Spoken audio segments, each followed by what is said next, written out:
2023 Mingus Marauders are proudly sponsored by Jones Ford Verde Valley, Arizona's best since 1970.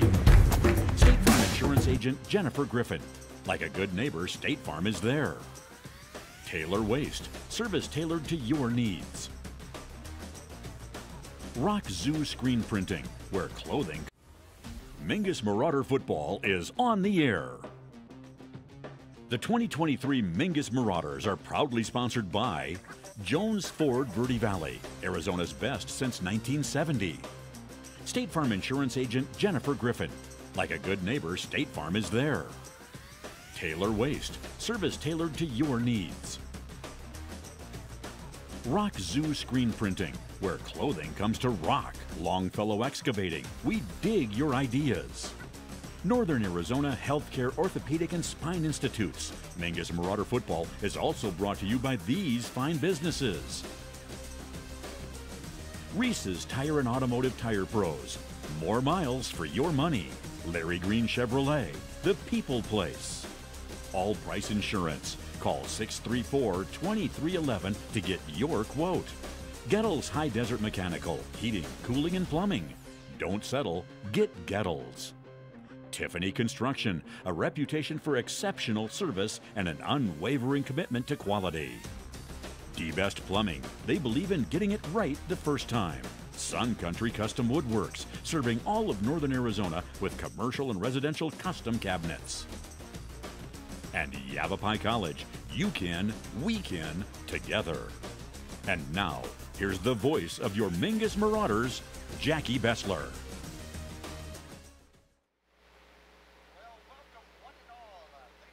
There we go. Welcome, one and all, ladies and gentlemen, here to Mingus Union High School. How about that? You take 1 week off and you lose the button, That's right? That's it. I lost it all, I guess. Coming back from the bye week, Jackie Bessler and Nick Yatsinko. I missed you, man. Oh, man, I missed you. All right, so we had to go a whole week without high school football. And, of course, followed all of the scores and, made sure I kind of updated with everything, which was kind of exciting. But we've got a good one here for you tonight. The Mingus Marauders home 4-3 against the Coconino Panthers 4-3. Coconino comes in number 16 in the 4A power points. The Mingus Marauders sitting at 26 in the power points. So here tonight, the Mingus Marauders have to make a major step to get themselves back into this Grand Canyon region race. With the 2 weeks ago, the loss to Bradshaw, that one kind of hurt. Yeah, that stung a little bit, and Coconino handled their game against Bradshaw. So we definitely have a test here tonight. And you're right, Jackie, if you want any kind of last-ditch shot at making playoffs or winning or tying for region, you got to win out from here on if you're the Marauders. And it starts tonight. The Mingus Marauders, it's going to be a gorgeous night, though, is it? About 77 degrees for kickoff, and it just seems hot to me still. Coming from somebody who came up from Phoenix, that's quite interesting.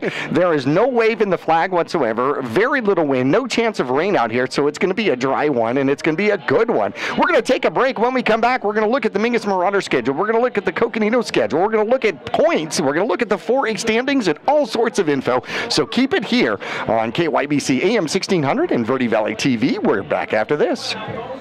All Price Insurance on Main Street in Cottonwood is your local insurance provider for personal and commercial insurance. Call and compare over 150 different insurance companies for home, auto, commercial, RV, motorcycle, boat, or ATV. Specialty insurance and insurance bonds are no problem at All Price Insurance in Cottonwood. I'm Chris. And I'm Tandy, owners of Taylor Waste. We're homegrown in the Verde Valley and nearly your last local choice. We want to be your first choice for residential and small business garbage service. Get a free month service when you make the switch to Taylor Waste. And enjoy monthly service as low as $16 per month. Visit TaylorWaste.com for more information. Or to start service, call Taylor Waste at 649-2662. Taylor Waste, service tailored to your needs. People often refer to Larry Green Chevrolet as the people place. Keeping that reputation is a priority in the community and with every customer that comes through the door. Larry Green Chevrolet, we're better and we'll prove it. If you're in the market for a new or pre-owned car, truck, van, or SUV, you'll find our selection extensive and the sales team professional and courteous. Visit Larry Green Chevrolet, just off Highway 260 next to Walmart, or LarryGreenChevrolet.com. Starting in the late 1920s, Grandpa Gettle and his brothers laid the groundwork for what would become a family legacy. Almost 100 years and 100 patents later, Gettle's High Desert Mechanical continues to raise the bar of quality heating, cooling, and plumbing products and services throughout Yavapai County and Flagstaff. Call Gettle's High Desert Mechanical Heating, Air Conditioning, and Plumbing at 567-2200 or online at goettlshdm.com. Providing solutions for your comfort. Don't settle. Get Gettle's and go Marauders.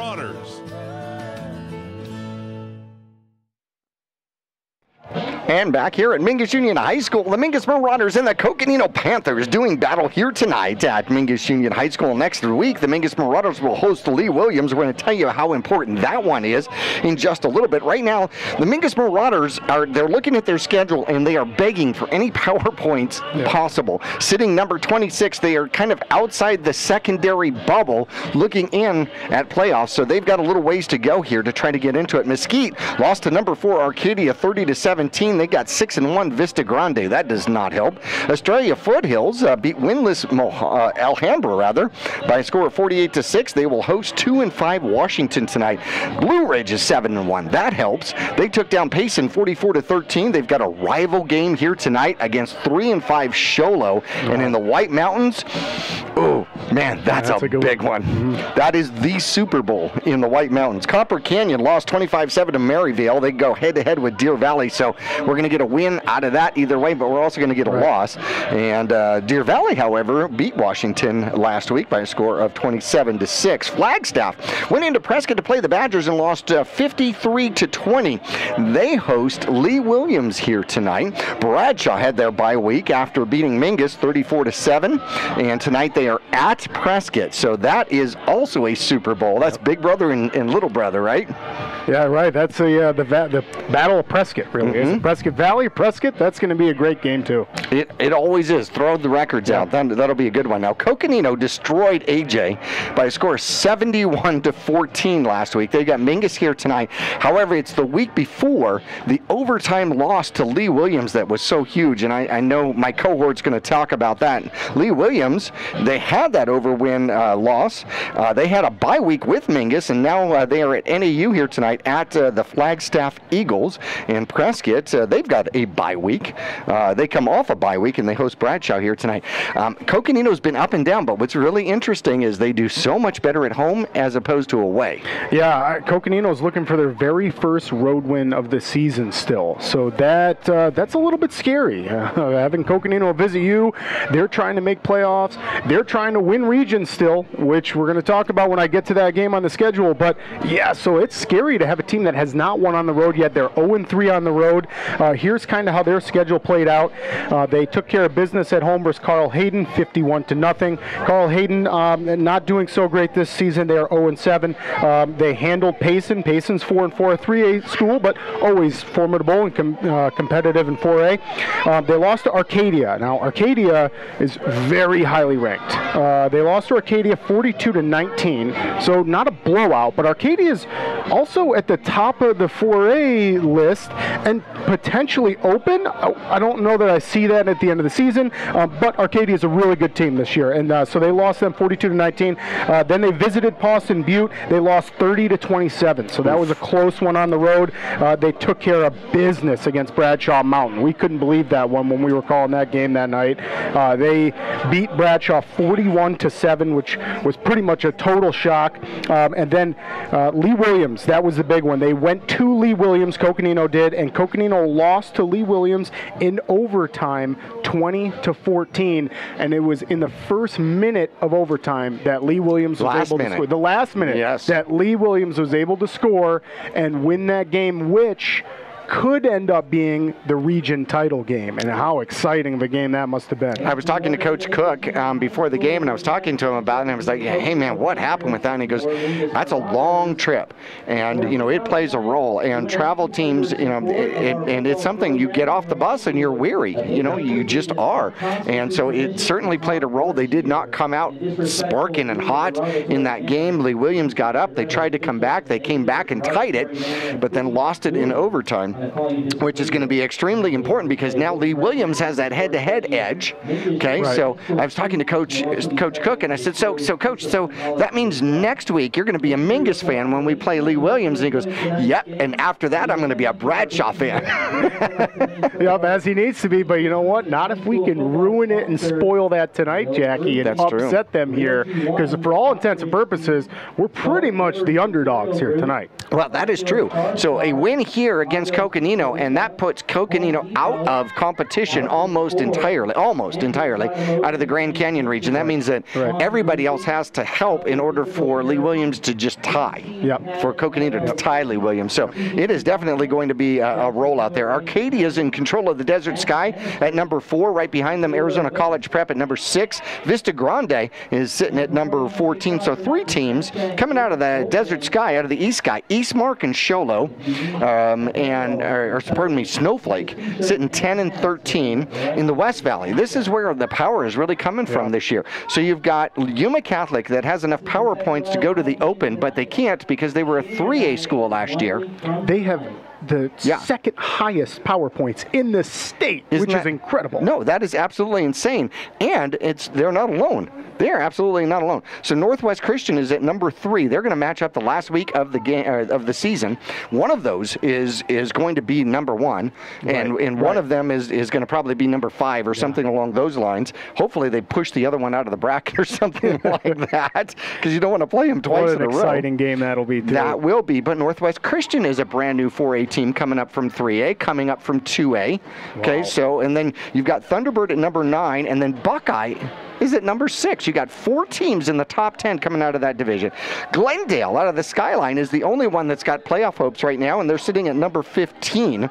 Nobody from the Copper Sky division, where Mingus has most of their wins this year. Nobody from the Gila division, and then you've got Then you've got the Keno division, where Canyon del Oro is sitting number 2 in the 4A, but number 3 in the Open.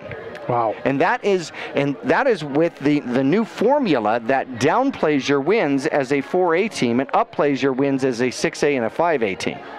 Incredible. Yeah. Incredible how those points work, and kudos to these schools that are just getting it done.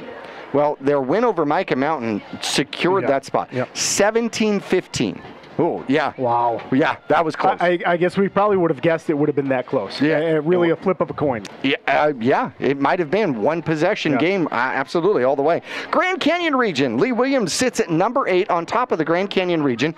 Cocoa is number 2 at 16. However, number 3 is Bradshaw at 12. Which means that Bradshaw's actually played better competition, but they also have an extra win. They're 5-2 in the 4A. So they have an extra win that way. Prescott is sitting 4th, number 27 in the power points. Mingus is 5th at 26th in the power points, and that's because we've got our one of our wins against a 3A team, and Flagstaff cleaned it up at the bottom there for the Grand Canyon region. So there's lots going on in the 4A. It is extremely exciting, but these two teams, we've almost seen a shift in the power play between these two squads. Yeah, we most certainly have, Jackie, and I was so lucky to be a part of those years where we were handling against Coconino for going back for 19 seasons now. Jackie, the record is Mingus has 13 wins, Coconino 6 wins. Right. So starting to level out, and I'll get into that in a second here, but it was so fun to play against Coconino. Coconino is, quite honestly, I think the coldest place on earth when I go there and play. I don't understand it. You can walk outside of Coconino's school grounds, and it's warmer. Right. I really don't get it. So Coconino has been such a fun team to play. They always have size, and they got a player by the name of Bridger French, who we are going to be calling a lot of tonight and talking about tonight. But yeah, Jackie, for the beginning of this 19-season track record here, the Marauders really handled business. From 2004 to 2017, Mingus had won each of those games, except in 2011, falling to Coconino 47-26. And here's the stumper. For your Marauder faithful, you're going to be a little heartbroken here. Coconino has won the last 5 meetings between us and Coconino. So Coconino really starting to turn the tables. And not only that, but a couple of those games, they have just handled business against us. And, you know, before that, the previous decade, we were handling business against them. So just kind of the way the title there. Turnaround is fair play, perhaps. We're going to take a break. Hey, don't forget, I'm going to be out at Fall Fest at the Blazing M Ranch coming up tomorrow. Fall Fest is tomorrow and Sunday. And you bring the kids out. There's going to be all sorts of stuff for the kids, almost a country carnival kind of a thing, vendors and music and food and so on and so forth. And that'll be tomorrow. That is, let's see, tomorrow is the 21st of October for Fall Fest. Where am I put my boots on? Yeah, you're going to go? I'm going to put my boots on. Sweet. Kick some dust around. There you go. Ride the mechanical bull. Or maybe. I love it. We're going to take a break. We're going to talk more about the mechanical bull during break, but we'll come back to Mingus Union High School after this.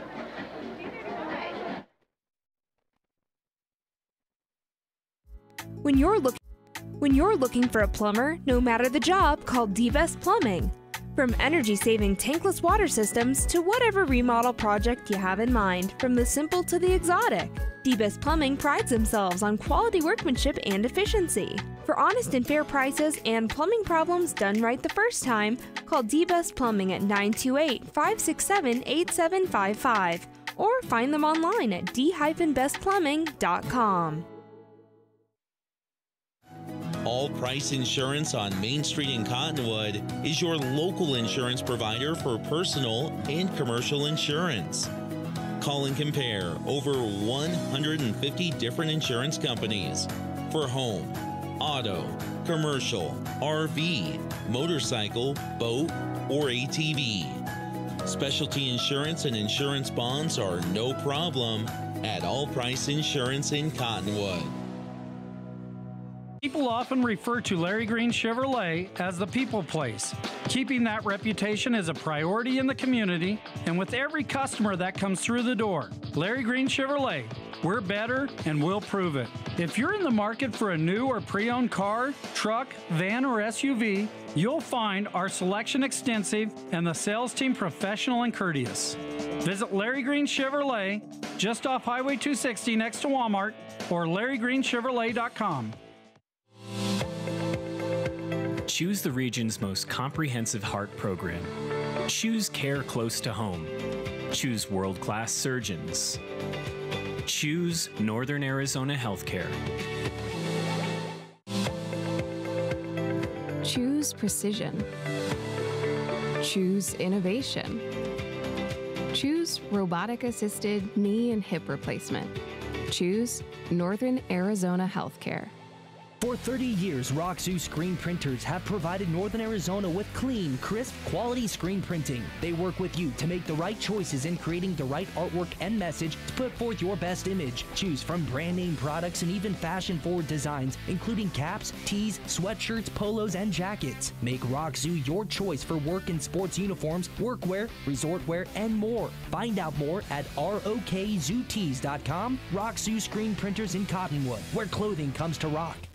Call Rick or Scott Stokes at Sun Country Custom Woodworks about cabinets for every purpose and every budget. Sun Country Custom Woodworks can custom build cabinets for your dream kitchen or bath, adding tremendous value to your home.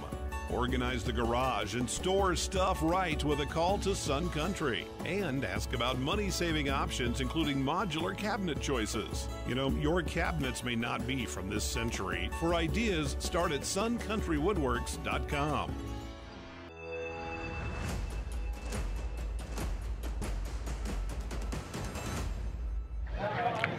Back here at Mingus Union High School, the Marauders out on the field, and looking across the way, the cheerleaders getting ready for the Coconino Panthers to come back out. Speaking of the Coconino Panthers, here today, 4-3, their quarterback, Buckingham, is 59 out of 100, which is not bad. 863 respectable yards, but 11 touchdowns, only 4 interceptions to go with that. Bridger French has done it all, averaging 8.7 yards per carry, 110 carries, 900 160 yards, second in not Grand Canyon region, first in Grand Canyon region, second in all of 4A, which is absolutely amazing. Second in scoring, he's got 15 touchdowns, and that is in all of 4A as well. Also, Mickelson and Ramirez likely to touch the ball, running the ball for the Coconino Panthers. Lead receivers are going to be young Black Goat, a junior in Hageman, the senior, both of them near 250 yards.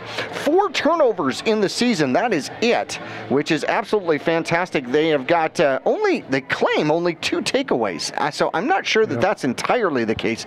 9 sacks, which means that Bowers by himself almost has more sacks than Coconino has at least put into their stats. I love it. Which will be absolutely amazing. Lead tacklers out there is going to be Navarro, as he is number 1 on the team with 51 tackles on the season. Hagman with 35, young Black Goat with 48.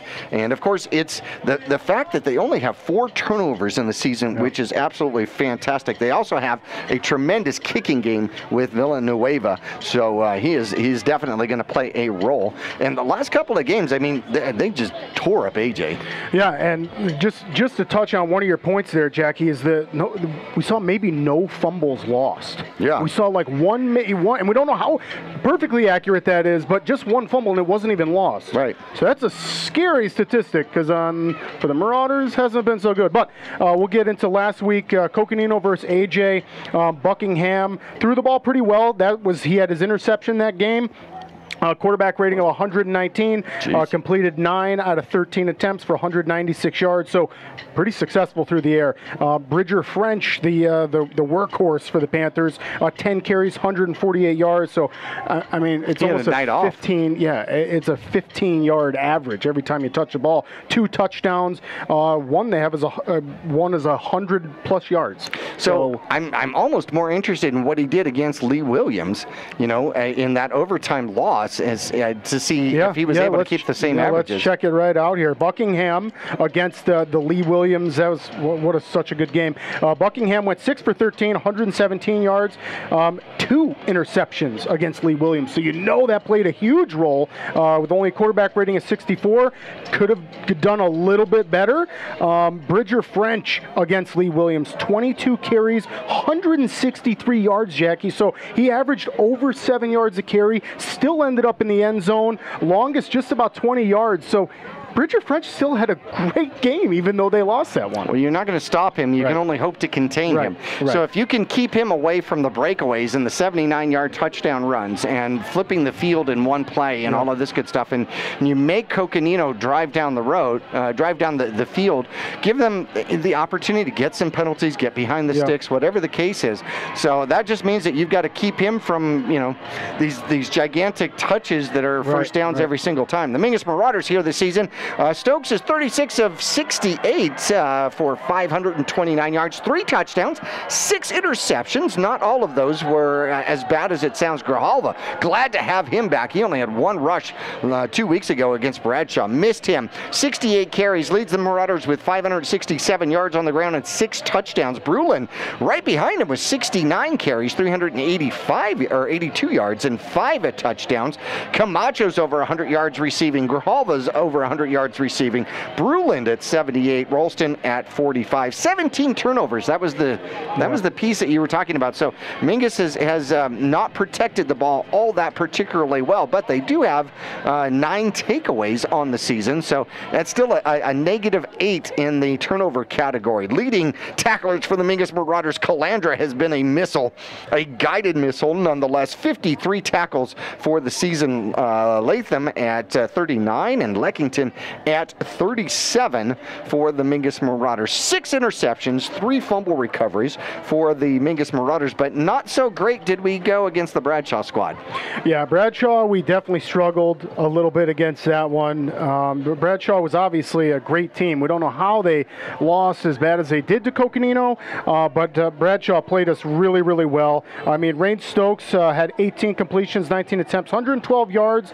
The thing is he had a couple interceptions thrown against Bradshaw. So quarterback rating, not so great. Seth Brulin did try an attempted pass there. We tried a little bit of trickery, didn't complete that one. Rushing, like you said, we missed Grijalva. Only 1 carry. So we were missing him. Kobe had a brunt of the carries, 5 for 26 yards, so he averaged just over 5 yards a carry. So Bradshaw really able to contain us. Team totals, just 169 yards against the Bears. Well, we're going to go on to our coin flip, which is coming up here. And while we are looking at that, State Farm Jennifer Griffin is in charge of our coin flip. And, of course, her office is pleased to be a part of the Mingus Marauder broadcast. As a State Farm insurance agent, she has been in the same location for over 35 years. You want to stop by and see Jennifer for all of your insurance and financial needs at 545 South Main Street in Cottonwood. That's directly across from Walgreens, or you can call 634-7680. And it looks like Moody is out there for the Mingus Marauders, Camacho, Bruland, and Leckington for the Mingus Marauders as they look to flip the coin out there. Also want to say a big thank you to our referees here tonight. And our Eye on the Game is brought to you by Reese's Tire. Look for discounts, coupons, and rebates on tires, wheels, and automotive services at reesestire.com. They're locally owned. Reese's Tire and Automotive Tire Pros will not be beat, and you can always ride secure with a nationwide warranty. Check that out. Nationwide warranty on both tires and service, available at 50,000 locations nationwide, which is absolutely phenomenal. And it looks like the Mingus Marauders are going to be receiving the ball to start this game, and our referees here for tonight are... We have Tom McMahon, Gary Bringer, Warner Orr, and Pat Sandoval. We are going to take a break, and when we come back, we're going to be getting ready for kickoff out here for the Mingus Marauders and Coconino Panthers. We return to Mingus Union High School after this. I'm Chris. And I'm Tandy, owners of Taylor Waste. We're homegrown in the Verde Valley and nearly your last local choice. We want to be your first choice for residential and small business garbage service. Get a free month service when you make the switch to Taylor Waste. And enjoy monthly service as low as $16 per month. Visit TaylorWaste.com for more information. Or to start service, call Taylor Waste at 649-2662. Taylor Waste, service tailored to your needs. The right vehicles, the right people, the right price. Make Jones Ford of Verde Valley the right place to buy. Choose from our new in-stock Ford selection or custom order just the way you want it. Buy pre-owned with peace of mind with Jones Ford's lifetime powertrain warranty at no extra cost. Plus, drive a little, save a lot. Jones Ford is your tax advantage destination. So, for the right vehicles at the right price, make the right choice. Jones Ford Verde Valley, family owned and operated for over half a century. Just off I-17 in Camp Verde. Yavapai College has many degree and certificate programs to get you on track to a rewarding, well-paying career in a variety of industries such as healthcare, manufacturing, construction, elementary education, and art. Fall semester starts on August 15th, so there's still time to register. Visit us online today at yc.edu/admission to connect with your future career.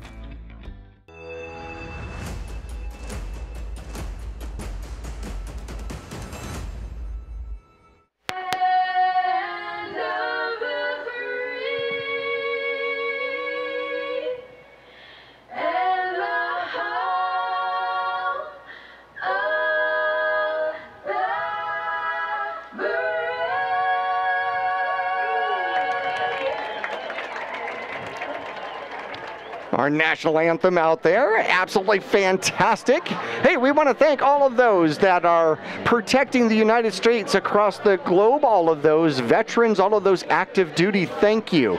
Thank you for doing your part. Thank you for being a part of this. And take a look at the Mingus Marauders here. The Mingus Marauders are going to get the ball first.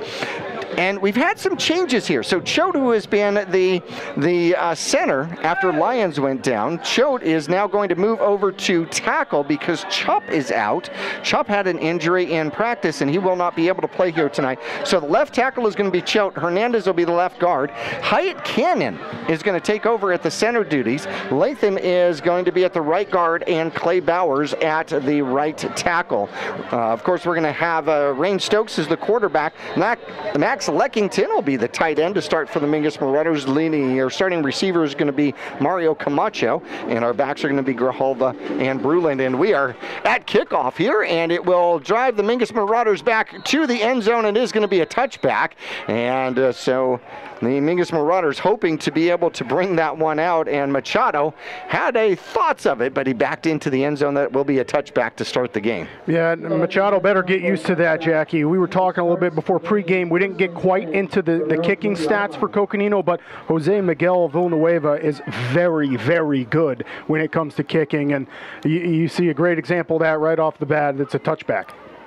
That is a weapon in high school football, because you take away the whole opportunity to have any kind of a decent run back. The Mingus Marauders come out of a wing formation, one receiver down at the bottom, and they're going to hand it off. A good breakaway up the middle, and it looks like it's going to be Grijalva. He looks good on that ankle. 7 yards to start the game for the Mingus Marauders. Yeah, really love it. Coconino stacks that defensive line with at least 5 guys down in the stance, so great job. Just bust through the line, and Grijalva able to pick up a few easy ones. Mingus 8 on that one. Sorry about that. 2nd and 2 just underway. Mingus at their own 28-yard line. Same format, and we have somebody coming off the field. So apparently Camacho has to come off the field. Felix is going to come out. So that has to be an equipment thing. Maybe he had a shoelace that he has to tie. I don't know. There is the snap. It's going to be a handoff. Bruland going around the outside, trying to get to the outside. He does. What a great block out there as he gets across the 35 and out of bounds at the 36-yard line. Yeah, and oh, baby, getting some high fives as Isaiah Latham out there on the edge. Able to pull, and I think a great lead block for Bruland, and that's a wonderful way for the Marauders offense to get started. So up the middle with Grijalva, stretch to the outside with Bruland. 2 plays. Mingus has a first down, no score, just underway here in the first quarter. Same format out there. Wing formation, man in motion, and they will run up the middle. And this time, Coconino does contain it a lot better, but they do get a gain of about 3, and it looks like Grijalva will pick up 3 more yards, 2nd and 7. Yeah, that's we'll take the generous looking spot there. Looked like he just kind of ran into the line of scrimmage, able to get a couple yards out of that.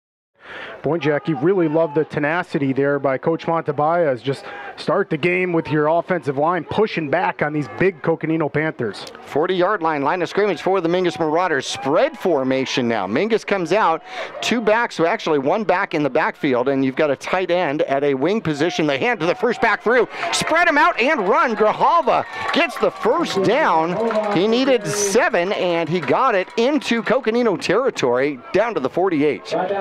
And you can see the replay there. Latham, what an outstanding block. Way to seal the gap. And that's wonderful. That's a great job of opening up a hole on your offensive line. And Grijalva looks like he's got a little bit of a limp coming over to the sidelines. Hopefully he's going to be okay. He's starting this game running hard. He's going to come and sit down, and yeah, hopefully he is going to be okay.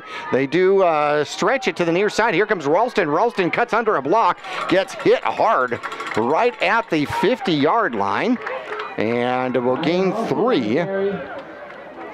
And love the next man up mentality. I mean, Ralston, for all intents and purposes, 2nd, 3rd back comes in and just lowers the boom. Love it. Use your shoulder, lay a big hit. And Coconino's got so much size on that defensive and offensive side of the ball, but your Marauders hitting hard already early. 2 minutes into the game, 2 minutes 10 seconds into the game, same formation wing, and Stokes takes the snap and he falls down and will be tackled and then thrown. Interesting.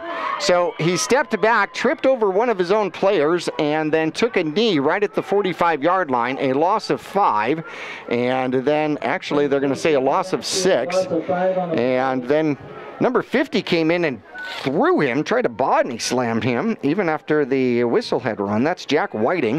Hopefully he didn't hear the whistle. And Rain Stokes, that's probably one of the only defensive linemen for the Panthers that's not tipping 200 or close to 200 pounds. And now we have a whistle blown. And we're going to have another player. This time, they're sending a Coconino Panther off the field. That's Noble Young Blackgoat, the cornerback. And he has to get replaced out there by somebody else. Wing formation once again, one receiver to the bottom of your screen, and Stokes is going to keep it, looks to throw, throws, he throws that one away. Intended receiver was Leckington, but it was well covered, and that's going to bring up a 3rd down and a flag way deep behind the line of scrimmage. And that's going to be against Coconino, I think. Yeah, roughing the passer. They're going to get Coconino for roughing the passer, and that's, boy, what a huge break for the Marauders. That should be an automatic 1st down, I believe. And defensively, that's just not disciplined. I mean, Stokes got rid of it. There should have been no contact. I mean, Stokes got rid of it, like you said, Jackie just threw it out. We didn't even see the hit. It was so late. So, yeah, that's definitely going to be a good break for the Marauders, and they're going to move downfield. That is actually a great call there, Nick. It was so late that we didn't see it. We had already moved on to where the ball had gone. 41-yard line, the new line of scrimmage, a new set of downs for the Mingus Marauders. Under 9 minutes left to go here in the first quarter. Mingus has eaten the first 3 minutes of the first quarter and keeping this drive alive. And Leckington and the Mingus Marauders will shift to the left strong. There is the snap, and looks like Stokes is going to throw. Stokes throws, has a man, and off of his hands. Lost it there. The intended receiver out there is De La Haye in the breadbasket and popped right out like a toaster. Yeah, and that's okay. You just got to shake that one off. You can see the replay there. Offensive line doing a great job of giving Stokes some time. And you see Colby there with his hands on his helmet at the end. Just shake that off, young man. You got plenty of great plays coming ahead of you. And, hey, he was able to find some open space there, so why not do it again? 2nd and 10 from the 40-yard line. 8:50 left to go first quarter. No score. Glad you're along with us on Verde Valley TV and KYBC. It's going to shift. Stokes is going to shift Leckington and Rolston over to the near side, and there is the handoff. Up the middle goes Grijalva and runs over a defensive player who hangs on to take him down, but a 7-yard blast up the middle by Grijalva. Yeah, and who do you see picking him up there at the end of the play? Of course, Isaiah Latham. You can see the replay there. Looks like Bowers had a great block on the edge. Latham's helping him up at the end. I saw Brulin down there blocking. So Marauders offensively look really, really good right now. 3rd and 3. First 3rd down situation here for the Mingus Marauders in the game. Wing formation. Stokes is under center. Takes the snap and hands it to the first man through. Grijalva has the 1st down. Had me fooled. Stokes did a great deceptive job on that. Grijalva needed 3, got 4, but did you see that sleight of hand? Yeah, he sure did a great job of leading the defense one way and then handing off the ball the other. And you see Mikey giving a little bit of a limp off the field there, and he's been running really, really hard in the beginning of this game here. So hopefully he can get a little bit of rest. And I mean, Marauders have been great with that next man up mentality. So 1st down at the 30-yard line, and certainly need him and his spirit, but he looks like he is hurting out there. Wing formation, there is the handoff coming off tackle to the near side, putting his head down and running hard is Senna, and Senna picks up 4. Senna, nice to have him back, both offensively and defensively out here for the Mingus Marauders. Missed him against the Bradshaw squad.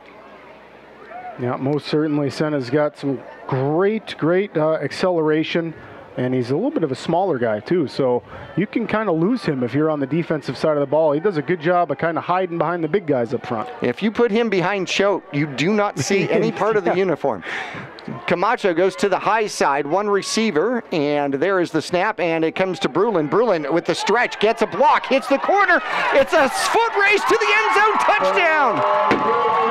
There goes the cannon with 6:51 left to go in the first quarter, and the Mingus Marauders take almost half of the first quarter on a drive and a stretch play, a sweep to the outside, great blocking downfield, no flags, and Brulin picks up the touchdown. What an offensive series.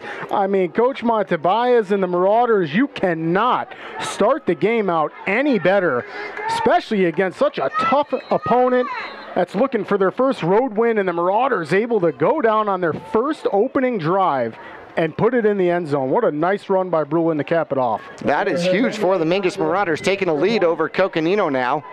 as Hernandez comes out for the extra point. A 26-yard sweep for Brulin puts the Mingus Marauders up 6-0. There's the snap, there's the hold. The kick is up, the kick is high, the kick is no good, no good. And we are missing a referee out here today, the other one that stands under the other pole. All right, we're going to take a break. Mingus leads 6-0 over Coconino. We're back after this. When you're looking for a plumber, no matter the job, call D-Best Plumbing. From energy-saving tankless water systems to whatever remodel project you have in mind, from the simple to the exotic, D-Best Plumbing prides themselves on quality workmanship and efficiency. For honest and fair prices and plumbing problems done right the first time, call D-Best Plumbing at 928-567-8755 or find them online at d-bestplumbing.com.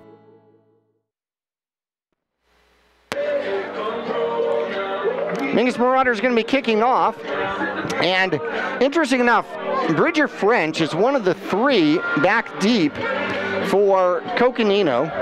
Which Panther do you think they're not going to kick it to? Yeah, I don't even think I need to answer that one, Jack, because the rest of 4A has not kicked it to Bridger French. Right, and well, nobody has. Bridger French only has 2 returns. However, he has an average of 44 yards on kickoff returns. So that would mean that you probably do not kick it his direction at all. Maybe even a squib. Stokes is looking to kick off, approaches, puts it, and kicks it hard, kicks it deep, and into the end zone for a touchback. Well, that will do it. Just do that every time. Yes. Where you been, leg? My goodness, Stokes getting it done with not only his arm, but his leg. Protect him at all costs. So here come the Coconino Panthers. Noble Young Blackgoat will be a starting receiver.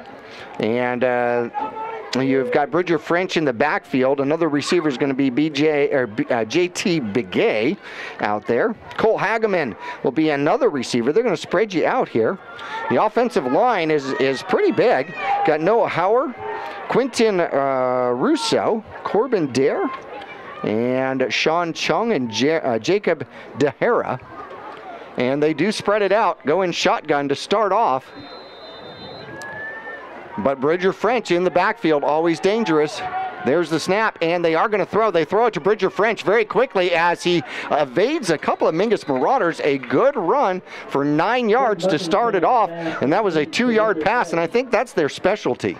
Yeah, most likely. We're going to see him on the ends of a lot of these receptions, too. And good job by the Marauders defense, Jackie, because being that spread out over the field leaves a lot of gaps in the middle, and the Marauders able to just collapse in. I know it was a really good first down play, but nonetheless, Marauders able to kind of pile up, not let him get any further. 3 receivers to the top side, 1 to the bottom. French is in the backfield with Buckingham. He's going to throw. He throws quickly. They go to French, and they knock him down behind the line of scrimmage. Great job. Camacho came up with a mission. Oh, my goodness. I like the term you used earlier, like a guided missile. That's exactly what he did there, and lays a huge hit on French. So it is a reception for -1 yards.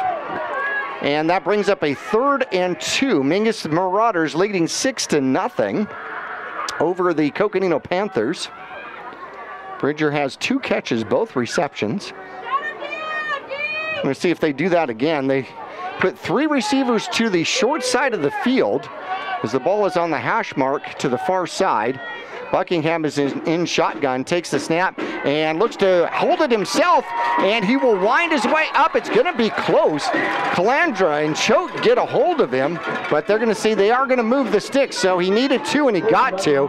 He backed into the first down. Yeah, barely got. You see the replay there. Choate able to just kind of tried his best there to take him down before he got that extra few inches to get the first down, but Coconino barely moves the sticks here. And I'll tell you, the Marauders defense looking pretty fast right now, Jackie. These guys are buzzing a little bit. You can tell Coconino's just taking their time in their huddle there. 1st and 10, 3 receivers to the near side. That's going to be a normal set out here for the Coconino Panthers. Bringingham is in shotgun, takes the snap, looks back, looks to throw, and gets in trouble. He'll run, and he'll get hit. Choate will get a hold of him and Latham, but not until he picks up 2 yards. So apparently he did not like what he saw downfield and scampered forward for a couple. Yeah, and it's a coverage it wasn't a sack, but I'm going to say that was all coverage. Marauders do a great job. Coconino trying to play a little trickery. They got 3 guys on the side near us. One of them dropped back, and Leckington crashed right up to him. So nice job, Max Leckington, able to read that. And yeah, Buckingham had just nowhere to go with that. It is going to be difficult to play man all night long, especially when they spread you out all the time. 3 receivers to the near side. And we go Wildcat with French. French is Wildcat in shotgun out there. And here comes an option, and he looks, and he will keep it. Up underneath he runs, and Mingus will get him, but he does pick up a first down as Machado will get the tackle 13 yards out of the Wildcat for Bridger French. Yeah, you think we're going to see a little bit more of that tonight for sure. We saw this in pregame from the Panthers at Wildcat, with Bridger French getting the snap. And I mean, why not? Bridger French is one of the best athletes right now, and even all of 4A, so you better be keen on him. He needs 40 yards to get to 1,000. He's got 13 rushing. Those would be ground yards again. Out of the Wildcat again, and this time he will hold it again. He pulls and pushes the pile forward up toward the 50-yard line for a gain of 4. For not being big of stature, he has got to have some really strong legs because he was carrying tacklers. Yeah, and that's, boy, you'd think he's going to really draw that handoff and try to sell like he's handing it off, but man, if you're the Marauders, you got to know he's going to want to keep that ball. He's one of their playmakers. But I understand that he's very good at judging it. So if that end crashes and goes toward the would-be carrier, then he's going to pull it and keep it. And if they don't, he's going to hand it off. So back at the 45-yard line in shotgun. The ball is set at the 50, and he keeps it and pulls it again. Leckington gets underneath him. Camacho comes up to make the tackle. Leckington went for the legs, and Bridger French actually jumped over him and somehow picked up the first down. So he does get the yardage needed. 6 more out there. And you can see the replay there, and yeah, what a nice little hop there by Bridger French, and good job by Machado and the rest of the Marauders to be there. So far, no huge plays out there, and it looks like the quarterback comes back in. Colton Buckingham comes back in, and he'll go out of shotgun, retake over the quarterback duties here. The ball sits in the Mingus Marauder 44-yard line. There's the snap, looks to throw, throws. It's a screen, dropped, and Mingus is looking to jump on it, but it's an incomplete pass. The intended receiver is J.T. Begay. It's thrown down about the shin, so hard for him to get to. Yeah, and Marauders just do such a nice job on that defensive line.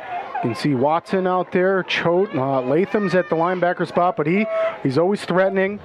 And then, of course, Clay Bowers. Clay Bowers, man, close to being in the 4A stats for sacks, but just not in that top 8 yet. Spread again, 3 receivers to the top, and this time they hand it off, and bumbling through the Mingus Marauder defense is going to be French. French will pick up 6. And that will bring up a 3rd and manageable, maybe 3rd and 3. And if you got to see the replay there on VVTV, you can tell Bridger French does a really good job of literally getting right behind his lineman and like kind of just running right with him. And you get lost at all the white jerseys, right, piled up at that line of scrimmage. And Bridger French has good vision. But he has a burst when he decides to pick a lane and go. Spread formation again. French in the backfield with Buckingham. You're going to hear me say that a lot. Mingus plays off, and they look to throw. They throw up close, and it is hit very quickly. And they call it down at about the 32-yard line, and that is going to be a first down. With the reception out there is going to be Cole Hageman. Buckingham's pass complete to Cole Hageman. Coconino putting together a drive of 3 yards, 5 yards, 6-yard plays, and that's if your Marauders defense, man, just find an opportunity to steal that ball, man. Interception. How about let's force a fumble here tonight from the Panthers. We're not even sure that they've lost a fumble all season yet. Well, the game is going quick. There's 54 seconds left to go in the first quarter. Mingus leading 6-0. 5 yards on that little reception. Only 2 receivers now, more blockers in the game, movement, no call, and it's going to be pitched at the last second out there by French, and he pitches it to the ball carrier who rolls over the Mingus Marauder defensive player. Fernando Ramirez gets 10 yards and the first down, and they are at the 22-yard line with 32 seconds left to go in the first quarter. This first quarter has been flying. Holy cow, we must have had fun, huh? Yeah, a lot of completed passes, and the running game is just working for both teams right now. 2 receivers to the near side, same formation with an extra blocker out there. This time Buckingham is back in at quarterback, and he will hand it off. Here goes French. French runs into a Mingus Marauder, and I think that was Choate who became a wall. Or maybe it was Calandra, I am not sure, but a short gain of 4, and that is the last play of the first quarter. 6-0. Mingus leads the Coconino Panthers 6-0 at the end of the first quarter. We're back to Mingus Union High School after this. People often refer to Larry Green Chevrolet as the people place. Keeping that reputation is a priority in the community and with every customer that comes through the door. Larry Green Chevrolet, we're better and we'll prove it. If you're in the market for a new or pre-owned car, truck, van, or SUV, you'll find our selection extensive and the sales team professional and courteous. Visit Larry Green Chevrolet just off Highway 260 next to Walmart or LarryGreenChevrolet.com. All Price Insurance on Main Street in Cottonwood is your local insurance provider for personal and commercial insurance. Call and compare over 150 different insurance companies for home, auto, commercial, RV, motorcycle, boat, or ATV. Specialty insurance and insurance bonds are no problem at All Price Insurance in Cottonwood. So at the end of 1 quarter of play here, 12 minutes, the Mingus Marauders lead the Coconino Panthers by a score of 6-0. Mingus, an 80-yard drive. Coconino trying to match it. They sit at the Mingus Marauders 17-yard line. French is in at Wildcat. He's going to go to the left, and he pitches at the last second. Ramirez tackled out there. What a great job by Senna. He was blocked and covered and got off of that block to make the tackle, keeping a 3rd and short situation. Yeah, and the unsung hero there too, Clay Bowers. Clay Bowers just not falling for Bridger's juke, right? Bridger's going to fake the pitch and maybe try to keep it inside, and Clay Bowers just did not have any fake and just totally took on Bridger French. That's exactly what you have to do. Well, you have to have somebody on the pitch and then somebody on the quarterback or pitcher at that point. And it looks like Bridger French now goes to a spread formation, still in Wildcat, so to speak, playing quarterback. There is the snap, and then now we have a flag. That is our 2nd flag of the game, and it looks like it is going to be an illegal procedure against a motion call against Coconino. And I think that's the same motion, Jackie, that you'd called out earlier in the game. And I think finally they caught on to that little notion. Usually as a player, you're going to get 1 warning on the field, right? And after that, they're going to throw the flag on you. So that brings up 3rd and 7. But I got to imagine Coconino feels like they're in 4-down territory. However, Villanueva has 3 field goals on the season, so that is not necessarily true. Spread formation, they're staying with Bridger French as a quarterback out there. Nope, sorry, Buckingham is back in and takes the snap, looks to throw, and he gets in trouble. He gets hit, and he throws it. It is off the fingertips of his player. It may have been disrupted out there. Was it Senna in the backfield that hit him? It most certainly was Senna. He almost pawed that ball right out of Buckingham's hands. Surprised he was able to get the ball off. Well, that brings up a 4th down. We're going to find out right now what Coconino is going to do.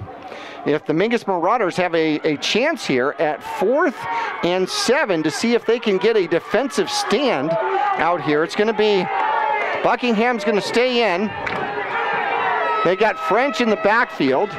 You've got to wonder if they're going to put the ball in the air. 11 minutes left to go. Mingus leading 6-0. Buckingham looks to throw, throws, and it is completed. And he gets away from a would-be tackler for a first down, a fourth down conversion out there.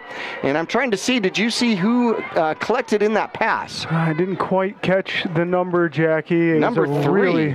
really tight window that Buckingham was able to throw that into. Yep, you saw the replay there, and that's a great passing play. However, they haven't moved the sticks. So do we have a penalty here? Interesting. I didn't see a flag get thrown. I didn't either, but we do have a conference. Now, we are down one referee for this particular game. Let's look at the call. They're waving off the penalty. They are going to wave off the penalty and say first down, and it is going to be first and goal from the 9. First and goal, Coconino. Okay, gut check time for the Marauders. That's a so far defensively. You can't knock on how they're playing defensively. Coconino has a lot of weapons on offense, a lot of size, and a lot of weapons. A couple of these guys for the Panthers are, like we talked about in the pregame, leading some of the 4A stats. Well, that was an important catch out there by Noble Young Blackcoat on a fourth down conversion. And it looks like French is back in the backfield, and he's going to run it himself and get pulled back by the Mingus Marauders, but he'll get down to the 2. Yeah, really close there. And boy, you'd imagine Bridger French is going to have his hands on the ball in the next couple of plays for sure. As like you said, Jack, he's just got some really strong legs and able to keep driving. A couple of the Marauders had an arm on him, but that's not going to get it done. 41 yards for Bridger French. That puts him over 1,000 yards. We have a 1,000-yard rusher here for Coconino in what is game number 8. He's got 2 more games left after this one. Very impressive. Congrats to that young man. That's a great stat. Set up in Wildcat once again. Here comes Coconino. French takes the snap, and he will keep it himself, and Mingus will tear him down, and he will lose a yard. They're going to say he got forward progress to the 4-yard line, but he's going to lose 2. And guess what? We do not have a 1,000-yard rusher. He has 39 yards. Well, that's a good jinx for us. That's a good jinx. And you saw, if you just saw your replay there, we're really lucky. The Marauders didn't get a face mask at the end of that play. Whoops. Got to be careful hitting up off the pile. I didn't quite catch a number. That's a good thing. It is 3rd and goal from the 4. French in at quarterback, Wildcat, and he will pitch. He'll pitch late. Here come the Mingus Marauders. They hit him. He stays on his feet. Ramirez down to the 1-yard line. And here we go. Mingus is playing tenacious with 9 minutes left to go in the first half, still leading 6-0. He bounces off a tackle, but staying on it and sliding down to the ankles. No, he only gets 2, and we're going to have a timeout on the field as Coconino is going to talk about a 4th and goal from the 2. Mingus is pumped. We'll be back at Mingus Union High School after this. Choose the region's most comprehensive heart program. Choose care close to home. Choose world-class surgeons. Choose Northern Arizona Healthcare. Choose precision. Choose innovation. Choose robotic-assisted knee and hip replacement. Choose Northern Arizona Healthcare.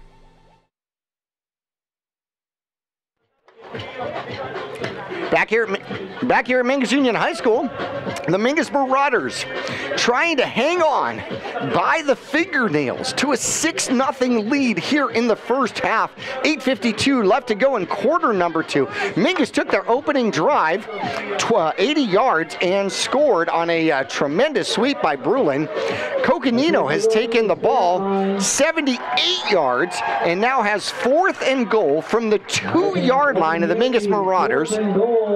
If they convert here, this will be their second 4th down conversion on this drive. They've had the ball a tremendous amount of time out there. French is under center. He'll take the snap and he will run it behind his offensive line, and they call him in. They call him in. That was close. The Mingus Marauders, and there goes a flag. Whoops, that is a late flag, and it appears as though we're going to see right here down the line here, if he got in, Oh, he barely reached over. Did you see that? Oh, wow. But he did. He did. That was a great, great catch. Is that Rainey on camera downstairs? That's a phenomenal look at that touchdown. And, yeah, folks, it did not look like he got into the end zone, and he didn't, but he did reach the ball into the end zone. So what awareness by Bridger French. We got more litter flying everywhere. And I'm thinking by the Panthers clapping, it's probably the Marauders running their mouths, and that's kind of what I think that first flag was on, and now we have a few more. And this would be a good time for a timeout, perhaps, because right now we're talking about, well, the kickoff is going to come deep in Mingus Marauder territory, and then you take the chance that they do an onside kick at that point. As they are set up, Villanueva, I believe, is set up to kick the extra point. That's going to be 30 yards, I think, on the kickoff. And the question is who is now potentially going to be kicked out of the game if we have another one? Usually you see a substitution immediately because, like you just said, you get one more, you're out. 6-6 the score. Coconino trying to take the lead with an extra point here. 8:45 left to go. It has been a very tenacious game. 2-yard run, and the extra point is up, and it is deep. It is good. They didn't need any help with that one. So Coco takes the lead, 7-6. Mingus will get maybe a kickoff when we come back and return to Mingus Union High School after this. For 30 years, Roxu screen printers have provided Northern Arizona with clean, crisp, quality screen printing. They work with you to make the right choices in creating the right artwork and message to put forth your best image. Choose from brand name products and even fashion-forward designs, including caps, tees, sweatshirts, polos, and jackets. Make Roxu your choice for work and sports uniforms, workwear, resort wear, and more. Find out more at rokzootees.com. Roxu screen printers in Cottonwood, where clothing comes to rock. So they've got the ball set up here at the 40-yard line for kickoff.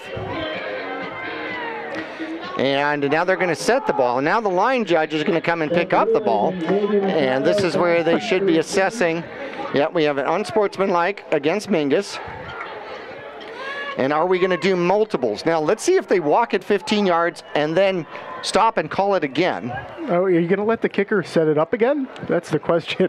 That would be interesting. So right now the ball sits at the 45-yard line of the Mingus Marauders. Up to the Mingus 45.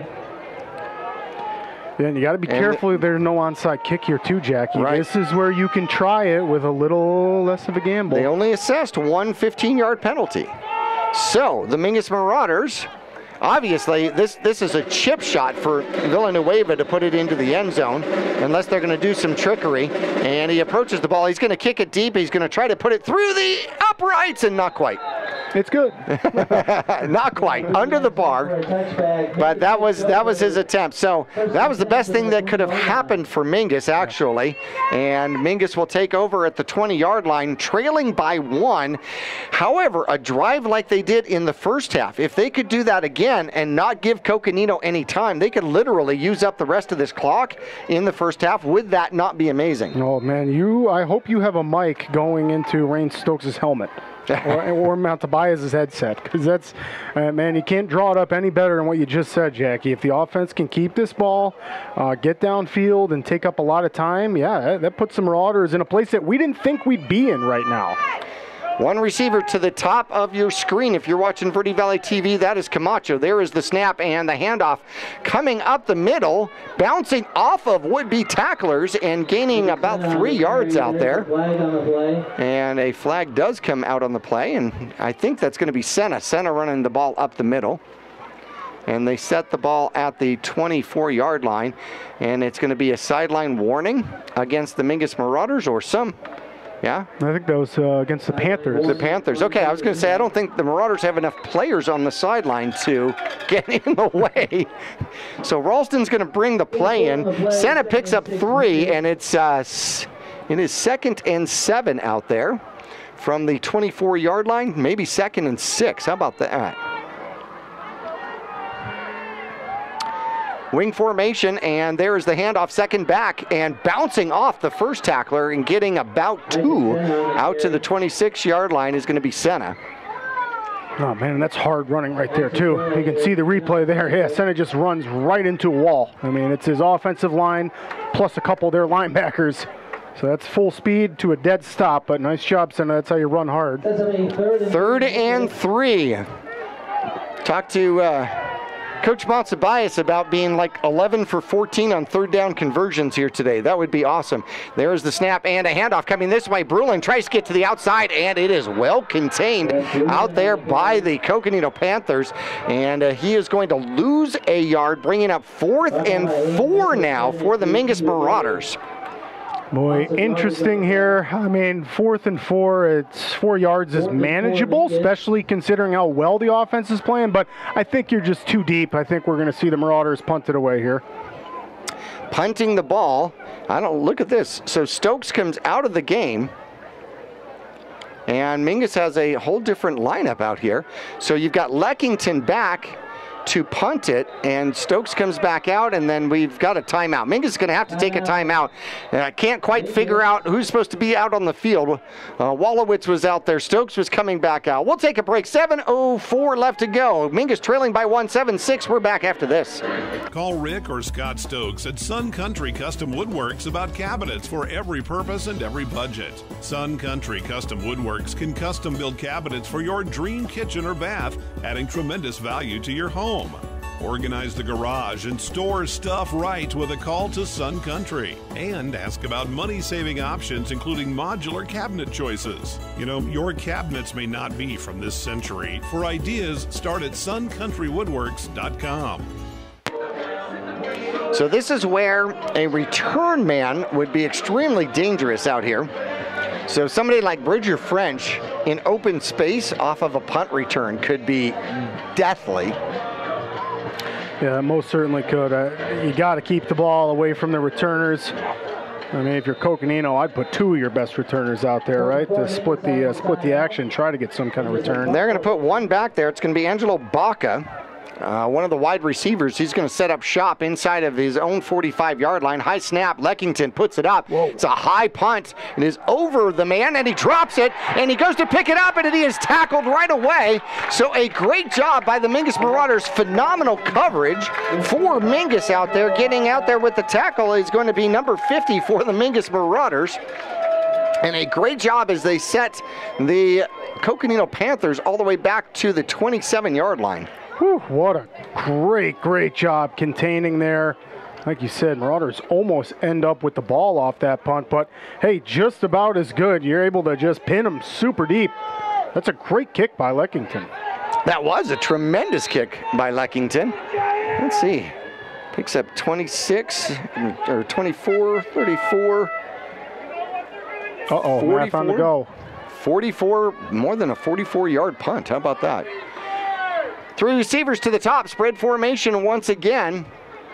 Buckingham is back in the game here, and he takes the snap, looks to throw, throws, has Begay. Begay cuts up underneath, blocking in front of him, and he will stagger his way out for a first down and a 14-yard gain. Yeah, Coconino has a lot of these designed passing plays where somebody kind of cuts in at an angle, and then the other wide receivers quickly turn into blockers. So they do a really good job executing that. Well, you got to throw the ball super quick like that. Otherwise, you're engaging and blocking downfield before the ball is in the air. Once the ball is in the air, you can block downfield. But that is number 1, JT Begay, with his first reception of the game. Buckingham out of shotgun, takes the snap, looks to throw, throws this way, throws, has a man. He splits the Mingus Marauder defense, gets to the outside, and a big hit. Big hit out there by Camacho. It becomes a first down. It is good yardage with 18 yards gained out there, and on the reception is going to be, Hageman. What a hit by Camacho, my goodness. I thought he was kind of going to get to the edge, and Camacho with not only the speed, but lowering the boom. Well, they're just throwing up underneath, begging Mingus to go deep. And of course, one of these times they are going to try to go deep over the top of the Mingus Marauders. Second catch out there by Hageman. He's got 23 yards. Spread formation once again. Buckingham is going to hand it off this time. A lane out there for number 2. French is caught by the Mingus Marauders and taken down for a short gain. A great job by Mingus. Was that Calandra? Well, Calandra and Bowers are both out there. Yeah, of course. A couple of our leading tacklers, of course, getting the job done against one of 4A's top running backs right now, and Bridger French. Yeah, it's just a great job. Calandra able to get his paws on Bridger's jersey, not let him get anywhere, and Bowers comes in, cleans it up. He's got 45 yards so far in this one. 5:05 left to go in the first half. Mingus trailing by 1, 7-6. Spread formation, 2 receivers to the near side, so they've got a tight end in this formation, and they snap, they do throw, they throw the ball down the field. It is received inside of the 10 and then taken down, and that is the tight end, I believe. Is that number 42? Yeah, looks like it, Jackie. Hard to see those numbers out there. Yeah, what a great pass and catch. I mean, it's obviously designed. You were right, that's their tight end out there. That was just designed to go right over the top to him. Yep, that's where they were going to spread it out and then try to dart something through as he just went down the hash mark. Spread formation again, and somebody running off the field late, and no receivers on the far side. There's the snap, and they do hand it off. French changes directions, and good defense by the Mingus Marauders. It was 1st and goal, and French will pick up 2. Yeah, and of course you got just a conglomeration of Marauders. You got Calandra, Bowers, Big Nick Choate, the first one in there, stopping French right in his tracks. The Marauders able to find a little bit of success stopping French, not letting, we're going to talk about this in the halftime show, Jackie, but not really letting Bridger French get any big plays right now. And that's just huge, because he is, like we talked about, one of the top players right now in 4A. 2nd and goal from the 8-yard line. 3:47 left to go in the first half. And there is the snap, and it looks like Buckingham's going to keep it himself. Should have handed it off, as he's going to lose yardage back to the 10-yard line. It's going to be 3rd and goal from the 10. That is going to be a sack for the Mingus Marauders. Yeah, the Marauders just defensively doing the same thing they've done all night. They are doing a really wonderful job of not letting the Panthers have any big plays and then putting a lot of pressure in the backfield. And Buckingham's just got nowhere to go on some of these. Like you said, maybe should have handed that off, but a couple of Marauders watching for that handoff as well. 3 receivers to the near side, and the side that Bridger French would run to. Buckingham out of shotgun, takes the snap, looks to throw, has some time, throws, has a man, he cuts up underneath, dives toward the end zone, and he's got it. That would be number 3 out there for the touchdown. Noble Young Blackcoat put a move on right at the 3-yard line and gets the touchdown to make it 13-6 over the Mingus Marauders. Yeah, and that's it. I mean, it's just a great move. Great catch, a great move after the play to getting end zone, and then again, it's looking like we have a extracurricular penalty. Ooh, I'm assuming it's going to be on the Marauders. I mean, we'll see shortly here. It looks like Coach Montebias is getting the explanation now, and if you're Coach Montebias, you got to be careful. Unsportsmanlike. Yep. Against Coconino. All right. So now the question is do you want to take it on the kickoff? And I think Mingus is going to take it on the kickoff. And that means that they'll have a chance to run the ball back, actually. So the extra point, Villanueva in for the extra point. The hold is down. The kick is up. The kick is good. The kick is deep. The kick is almost over the track and over the fence and halfway to Grandma's house. 14-6, an 8-point lead here. One stop. The difference in this one, Mingus will get the ball back with just under 3 minutes left to go and 2 timeouts when we return after this. Yavapai College has many degree and certificate programs to get you on track to a rewarding, well-paying career in a variety of industries such as healthcare, manufacturing, construction, elementary education, and art. Fall semester starts on August 15th, so there's still time to register. Visit us online today at yc.edu/admission to connect with your future career. 14-6. They're going to assess the penalty. That means Villanueva is going to have to kick off from the 25-yard line. Mingus should be able to get a run back, right? Yeah, you'd think so. Villanueva he's a big kicker. Here goes the kick. They kick it deep, and it will drive the Mingus Marauders back to the 10-yard line, and it looks like Machado's going to take it there, and he has a lane. He runs up the middle and runs into all sorts of tacklers, so he gets out to the 30-yard line. So the penalty gives Mingus 10 yards on the drive and takes another 7 ticks off the clock, so 2:49 left to go. 14-6 your score. Coconino on top. Mingus drove the field to start the game, scored. Coconino drove all the way back, scored 2 fourth-down conversions on that drive, took the lead with the extra point, got a stop, and then another 70-yard drive to take the lead here over the Mingus Marauders 14-6. Here comes Mingus. Wing formation. No, not a wing formation. Stokes is going to be under center. He's got one back in the backfield, 2 receivers to the near side. Man in motion. There's the snap, and it looks like he's going to run it. He slips, and he will lose a couple. Stokes trying to follow his blockers, and he had some lead blockers out there, but it was a run blitz going, and that one didn't work out well for Mingus. They'll lose 3. Yeah, there was some miscommunications for sure on that last play. I mean, if you saw the replay there, you saw Isaiah Latham pull to the left side. So there's definitely some miscues there. You just got to shake that off. You saw a couple of them look at Rain Stokes after that play. He says, hey, my bad, that's on me. Mingus is behind the sticks here now, 2nd and 13. There's the snap. Stokes rolls to the far side of the field, looks to throw, has some blocking, throws, gets hit, and no flag. That is... Nick was calling the flag from up here. That's close. That is really close. Intended for Thompson. And it's going to be 3rd and 13 now for Mingus. Stokes hasn't been able to complete one, although he has had a drop.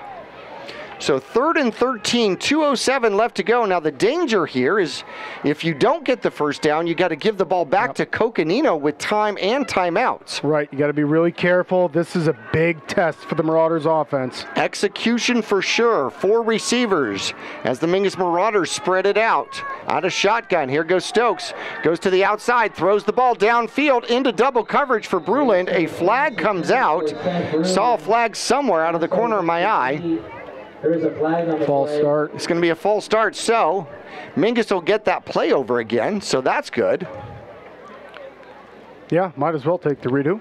Well, you have to, because the thank goodness it happened before the play, so the play never actually happened. So that is not a reception.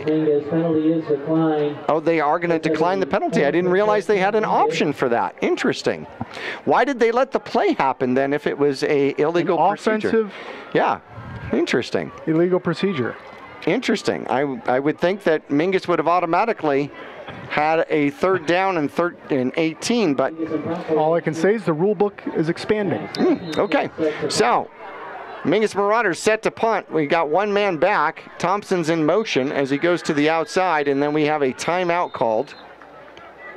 It's going to be timeout for Mingus. So Mingus, with 2 minutes left to go, takes a timeout at the 2-minute warning, which does not exist in high school football. We're back after this. Starting in the late 1920s, Grandpa Gettle and his brothers laid the groundwork for what would become a family legacy. Almost 100 years and 100 patents later, Gettle's High Desert Mechanical continues to raise the bar of quality heating, cooling, and plumbing products and services throughout Yavapai County and Flagstaff. Call Gettle's High Desert Mechanical Heating, Air Conditioning, and Plumbing at 567-2200 or online at goettlshdm.com. Providing solutions for your comfort. Don't settle. Get Gettle's and go Marauders. I want to thank Gettles for being one of our 2023 Mingus Marauders sponsors out here. Mingus setting up for the punt. Back is Angelo Baca. He had a little trouble with Leckington's last punt. He goes all the way back to the 35-yard line. There's the snap. It's a good snap. Leckington puts it up. It is a high punt. It comes to the near side and goes out of bounds. That is not going to help a whole bunch. They're going to see where they're going to mark it. It was caught at the, 47-yard line. Jackie, I think this may end up a flag in the backfield. Roughing the kicker. Roughing the kicker. Wow. That may move the Marauders upfield, and it does. First down for Mingus. Wow, we were too busy looking at that skyrocket of a ball that Camacho caught on the sidelines as he was getting water. Right. So Marauders catch a huge break, and that's a couple times that the Panthers have, earlier in the game, they had a roughing the passer. Now they have a roughing the kicker. Both of these, that last time, at least the Marauders capitalized on that mistake. So let's just hope the Marauder offense can do the same here. Fresh set of downs. Well, it takes the illegal procedure play completely out of it. So Mingus gets a new fresh set of downs, trailing 14-6.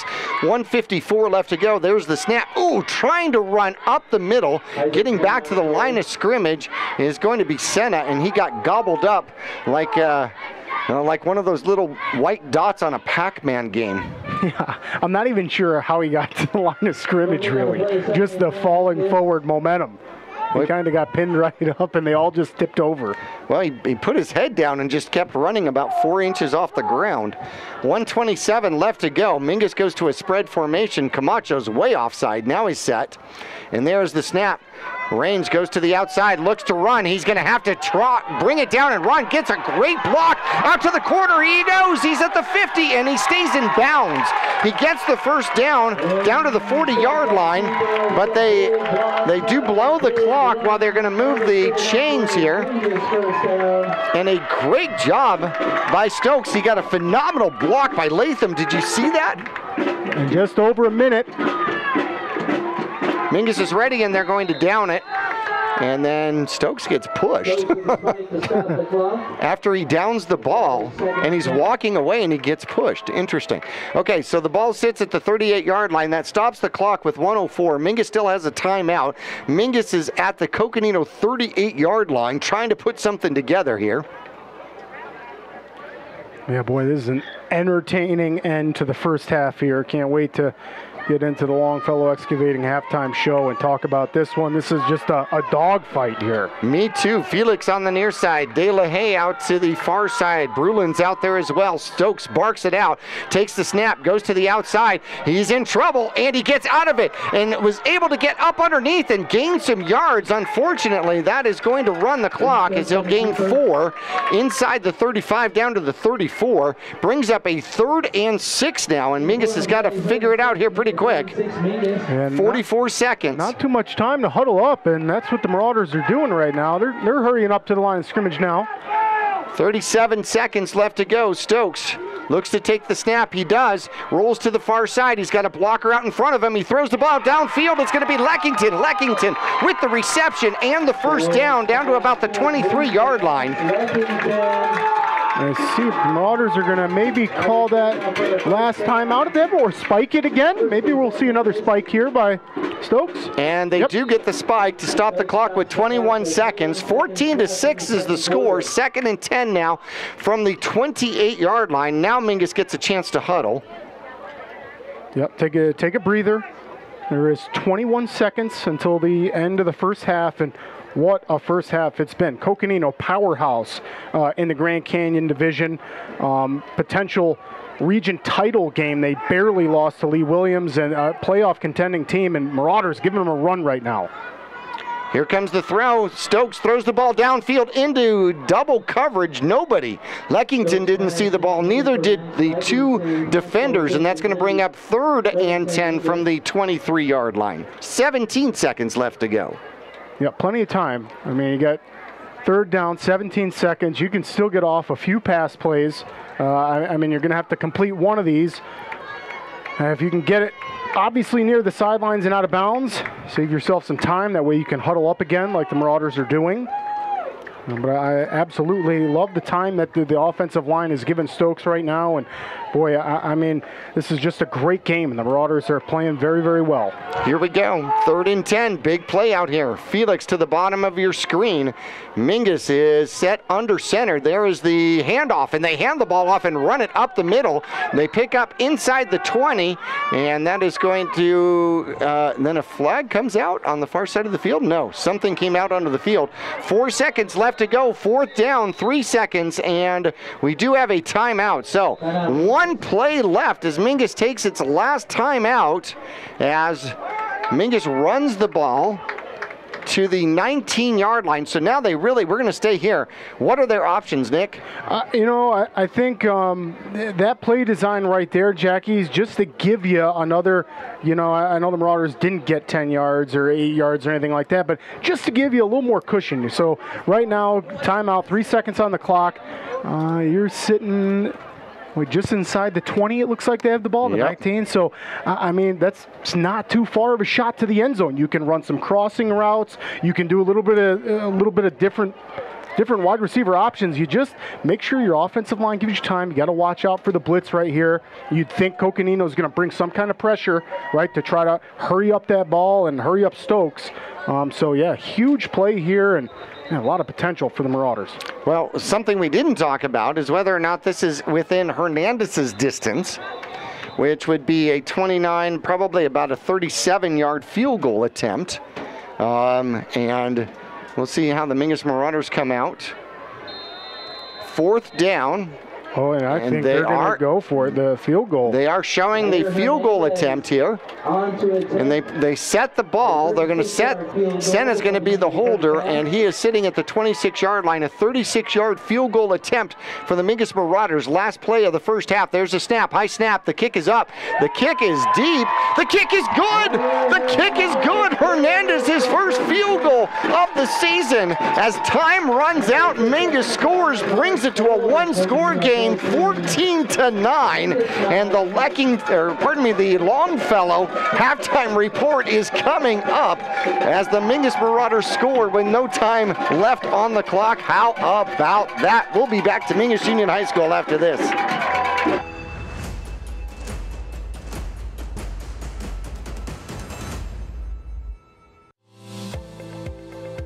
Choose the region's most comprehensive heart program. Choose care close to home. Choose world-class surgeons. Choose Northern Arizona Healthcare. Choose precision. Choose innovation. Choose robotic-assisted knee and hip replacement. Choose Northern Arizona Healthcare. For 30 years, Roxu screen printers have provided Northern Arizona with clean, crisp, quality screen printing. They work with you to make the right choices in creating the right artwork and message to put forth your best image. Choose from brand name products and even fashion-forward designs, including caps, tees, sweatshirts, polos, and jackets. Make Roxu your choice for work and sports uniforms, workwear, resort wear, and more. Find out more at rokzootees.com. Roxu screen printers in Cottonwood, where clothing comes to rock. All Price Insurance on Main Street in Cottonwood is your local insurance provider for personal and commercial insurance. Call and compare over 150 different insurance companies for home, auto, commercial, RV, motorcycle, boat, or ATV. Specialty insurance and insurance bonds are no problem at All Price Insurance in Cottonwood. Call Rick or Scott Stokes at Sun Country Custom Woodworks about cabinets for every purpose and every budget. Sun Country Custom Woodworks can custom build cabinets for your dream kitchen or bath, adding tremendous value to your home.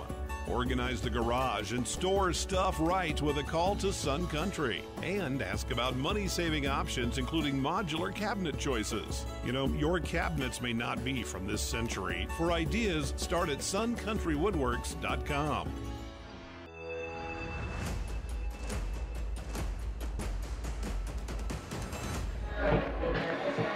And back here at Mingus Union High School, the halftime report here brought to you by Longfellow Excavating. And here at halftime, it is 14-9. The Mingus Marauders trailing by 5. It has been it has been an exciting ball game. It really has. Yeah, it's a great high school football game. Both teams playing well. The Marauders playing very well right now. Coconino looks like they're not playing bad by any means. It's just a dogfight out there right now. Yes, woof, woof, no doubt about it. So the Mingus Marauders started first. The ball went into the end zone. They got the ball at the 20. They drove the ball 80 yards, had some help with a pass, roughing the passer call. So that certainly helped. Ended with a 26-yard Brulin sweep for the touchdown. The Hernandez extra point was no good, and Mingus took a lead 6-0 to start this one. Then it was 2 straight scores by Coconino. 10:48 left to go. A 2-yard dive and stretch by the nose of the ball by French out of the Wildcat formation out there, and he gets the extra point by Villanueva was good, and it was 7-6, and Mingus was down by 1. It was like, okay. It's like, okay, Mingus is in this, but then Mingus got the ball back. Only 4 drives in the first half. How about that? Crazy. Only 4 drives. Crazy. Mingus gets the ball back and goes 3 and out. A fantastic punt by Leckington puts the Coconino squad inside of their own 30. Okay, and then they turn around and they put together a tremendous drive, which ends up with a 10-yard pass to Buckingham. Buckingham to young Blackcoat, and the extra point by Villanueva was good. And the Mingus Marauders were down now 14-6. They would get the ball back, and then helped by a roughing the kicker punter penalty. Mingus gets a first down, able to drive the ball down to the 19-yard line, sets up a 36-yard field goal attempt by Hernandez, who gets his first field goal of the year. Yeah, it was an unbelievable end to the first half, and if you're the Marauders, it gives you so much momentum. You saw chest bumps going into the locker room for halftime. I know they're down, but man, they are in this game 1 possession away from a lead if they can get that done. Coconino does get the ball to start the second half, but no, Coach Montebias's approach to the end of the half was phenomenal, right? You had a couple options. You could try 2 pass plays, or you could do exactly what he did, was just get to the center of the field with a running play, try to get you an extra couple yards, use your timeout, and then kick it. And that's exactly what they did, and boy, did that work. They did. 14-9 our score here at halftime. We're going to take our first break in the Longfellow Excavating halftime report. When we come back, individual stats for Mingus and Coco coming up on the other side of this break. We'll be back.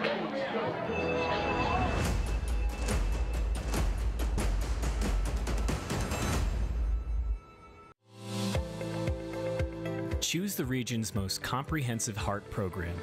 Choose care close to home. Choose world-class surgeons.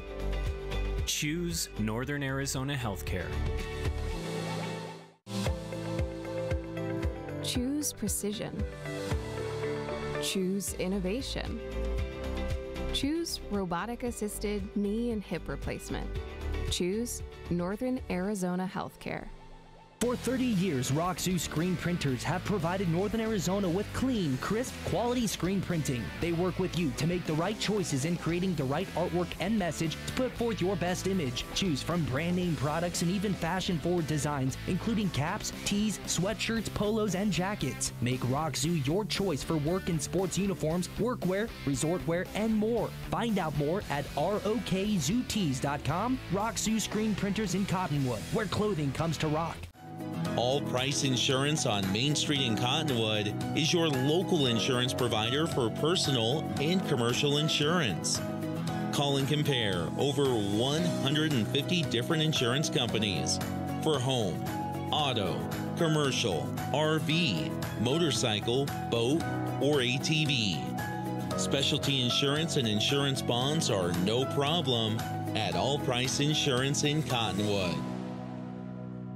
Call Rick or Scott Stokes at Sun Country Custom Woodworks about cabinets for every purpose and every budget. Sun Country Custom Woodworks can custom build cabinets for your dream kitchen or bath, adding tremendous value to your home. Organize the garage and store stuff right with a call to Sun Country. And ask about money-saving options, including modular cabinet choices. You know, your cabinets may not be from this century. For ideas, start at suncountrywoodworks.com.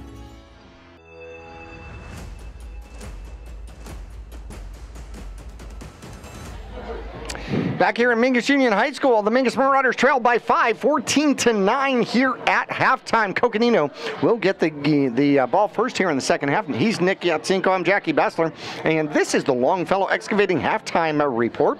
No job too big or too small for Longfellow Excavating. They do it all, everything from septic installation, drainage, grading, and much more. They even put in stairs into this hill, where I had to put these stairs into this hill, and they dug out the hill for me. It was really helpful. I really like that. Call Josh Longfellow. Great guy, by the way, former Marauder. Free quotes coming your way at 928-300-3792. That's 928-300-3792. Cunningham, quarterback for Coconino, extremely efficient. He is 8 for 10. 88 yards and a touchdown. He's only thrown the ball downfield past 5 yards once in this game. Everything has been short. Everything has been the little screens or quick slants. Everything's been short. One over-the-top pass to his tight end, and that's been the only thing thrown downfield. It's hard to critique the defenses, right? Because they're playing very well. They're not giving up any big plays. Really, yeah, Jackie, you're right. No big chunk plays, but the offense is playing well. So the offense is finding success, and that's for both Coconino and the Marauders. Both able to put drives together. Technically, one punt in that first half. So, yeah, I mean, it's hard to, the keys to the game are going to be tricky for this one. Right, well. No turnovers right now for either team. So, right now, both teams are playing a really good game, and it's making out to be a great game on the field and scoreboard. Bridger French, this is a success for the Mingus Marauders. Now, there's two successes here. Bridger French has gone over 1,000 yards. He's got 47 yards in the first half, plus a touchdown. He came in to today's game with 960 yards. So right now he's at 1,007. So he's a 1,000-yard rusher. Congratulations. Ramirez has got 3 rushes for 16 yards. They've got 65 yards on the ground and 88 yards in the air, and they've gotten 2 touchdowns off of that, which is pretty efficient. Now the Mingus Marauders on the opposite side, Mingus has been mostly on the run side. So the Mingus Marauders, Stokes is 1 for 5, 15 yards. 1 for 5, 15 yards. And that going to Leckington downfield. On the ground, the Mingus Marauders have 96 yards. Grijalva, 5 carries, 29 yards, but then he came off lipping, and that's going to be a loss for the Mingus Marauders. Yeah, we haven't seen him since. He's been on the sidelines in full gear still. Looks like, he might want to go out there, but no, you got to play it safe. And right now, too close of a game, and don't risk anything. And that's what the coaching staff's got him on the sidelines right now. Senna's got 4 carries for 10 yards. Stokes has been sacked twice, although some of it has been intending to run, but he's had the ball and running the ball 4 times for 17 yards. Bruling has a touchdown for the Mingus Marauders, 3 carries, 33 yards, and Ralston 2 carries for 7 yards. So the Mingus Marauders have, oh goodness gracious, they've got what, 121 yards. Not a lot of yardage for either one of these squads here in the first half, but both teams have been extremely efficient with what they have had. Nick, you hit it on the head. No turnovers in this game, which is absolutely huge. We're going to take a break, and when we come back, we're going to take a look at the playoff picture, but we're also going to talk about halftime adjustments here, and I'm not sure what they are. We're going to make Nick work when we return to Mingus Union High School after this. All Price Insurance on Main Street in Cottonwood is your local insurance provider for personal and commercial insurance. Call and compare over 150 different insurance companies for home, auto, commercial, RV, motorcycle, boat, or ATV. Specialty insurance and insurance bonds are no problem at All Price Insurance in Cottonwood. When you're looking for a plumber, no matter the job, call D-Best Plumbing. From energy-saving tankless water systems to whatever remodel project you have in mind, from the simple to the exotic, D-Best Plumbing prides themselves on quality workmanship and efficiency. For honest and fair prices and plumbing problems done right the first time, call D-Best Plumbing at 928-567-8755 or find them online at d-bestplumbing.com. The right vehicles, the right people, the right price. Make Jones Ford of Verde Valley the right place to buy. Choose from our new in-stock Ford selection or custom order just the way you want it. Buy pre-owned with peace of mind with Jones Ford's lifetime powertrain warranty at no extra cost. Plus, drive a little, save a lot. Jones Ford is your tax advantage destination. So for the right vehicles at the right price, make the right choice. Jones Ford Verde Valley, family owned and operated for over half a century. Just off I-17 in Camp Verde. Yavapai College has many degree and certificate programs to get you on track to a rewarding, well-paying career in a variety of industries such as healthcare, manufacturing, construction, elementary education, and art. Fall semester starts on August 15th, so there's still time to register. Visit us online today at yc.edu/admission to connect with your future career.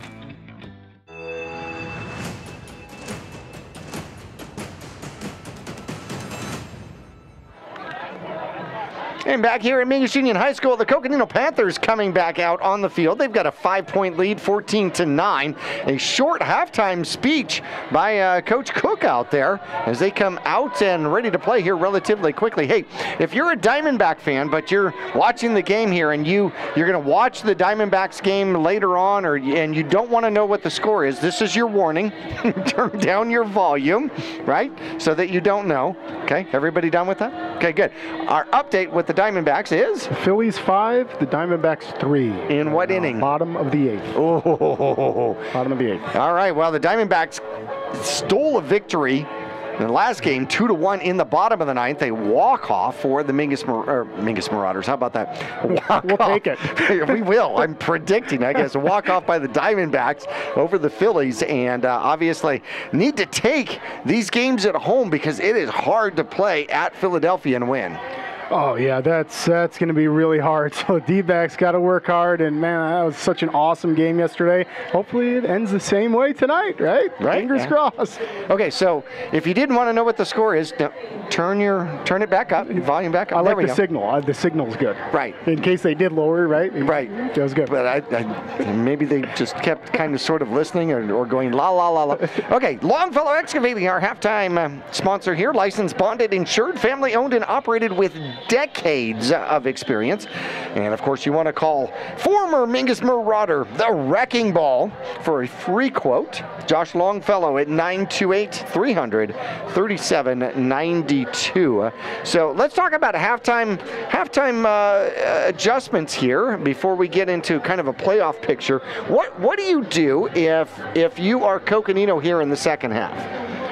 Well, if you're Coconino, you got to try to find a way to have Bridger French find success. I mean, he's right now one of the top backs in the state in our division in 4A. And if you're the Panthers, you've got to find him a way to find more success, because when he's successful, as all of his stats have proven, the team has blown out some other teams and been really successful. Well, he is definitely good on the ground. He is quick, he is nimble, and he is strong. The bottom half of that young man is definitely strong. So, obviously defensively, I think Mingus has got to be able to continue to key on him.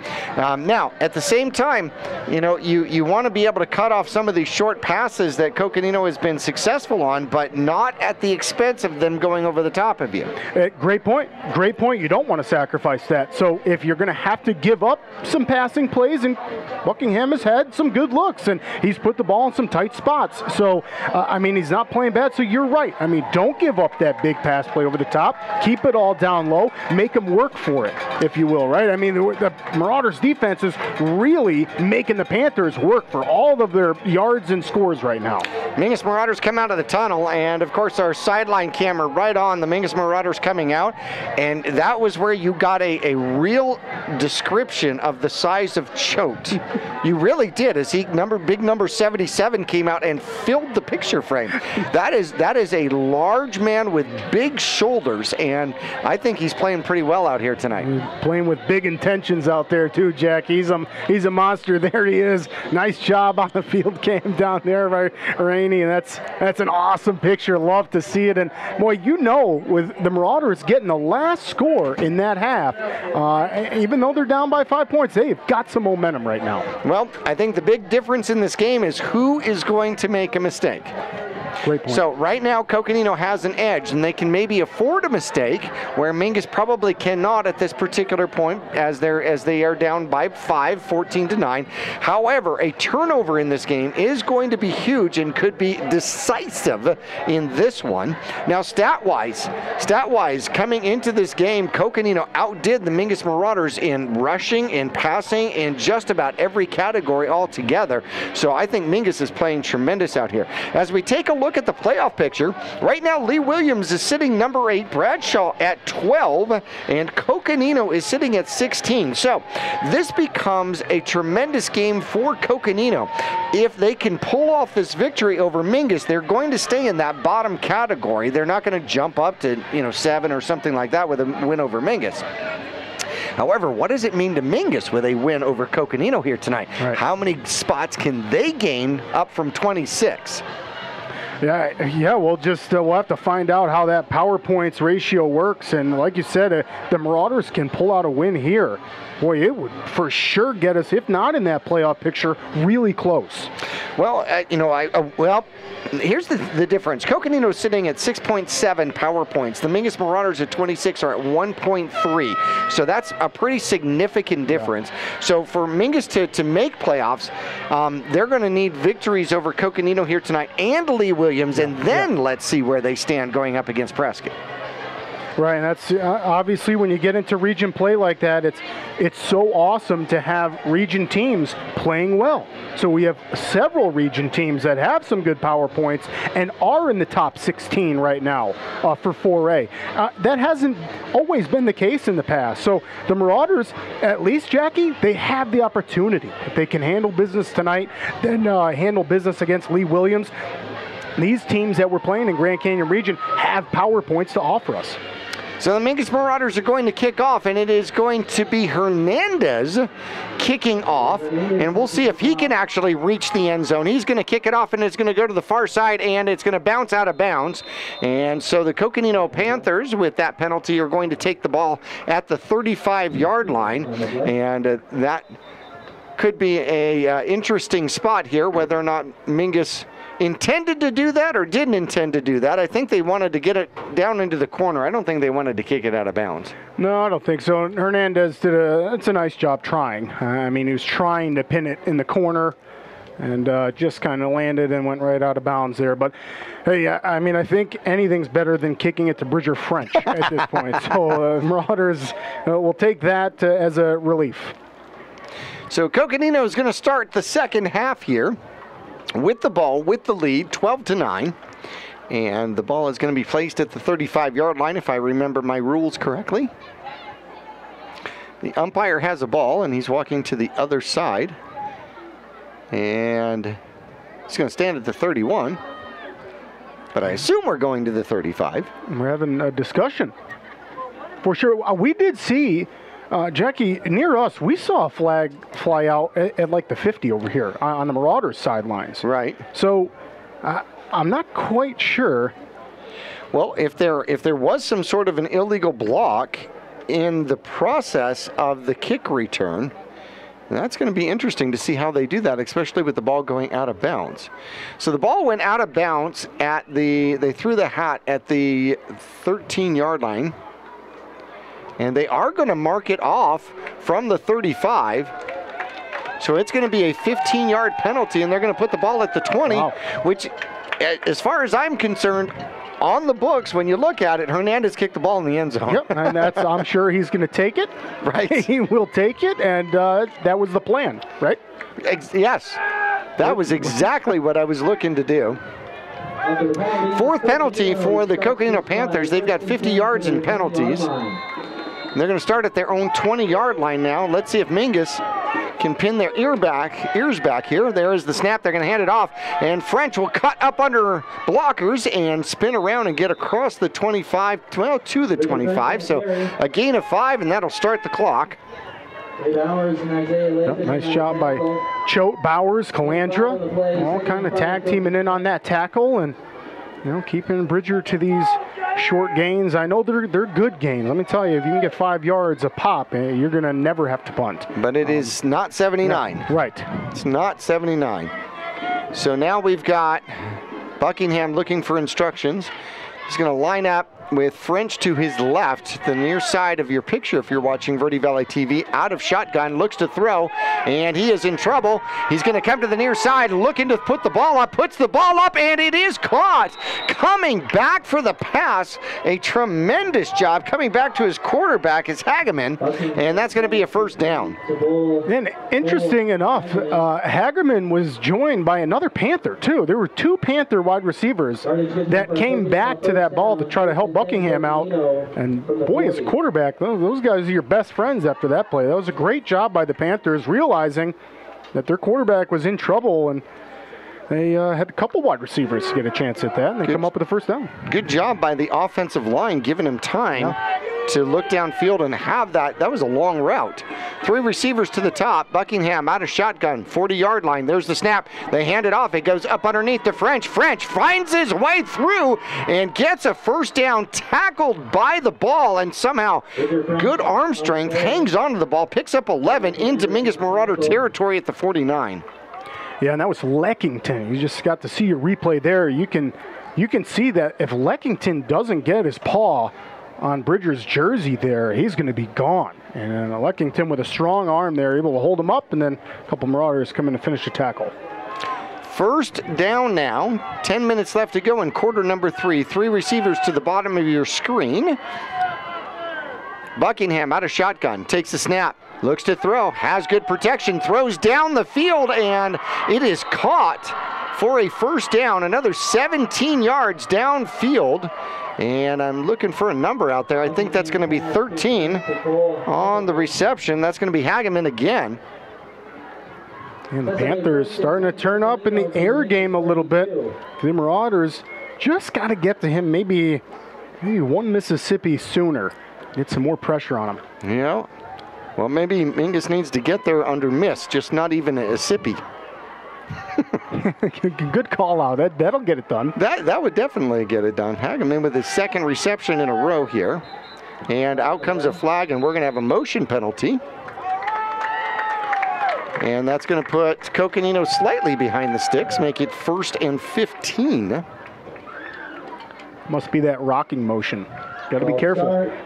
Yeah, there wasn't even music, you know. I mean, I can understand if you know the announcer out here was playing some, you know, good tunes, why you would start to rock in your stance, right? You know, the best is when you're rocking and you realize it and you just freeze and you slowly fall back.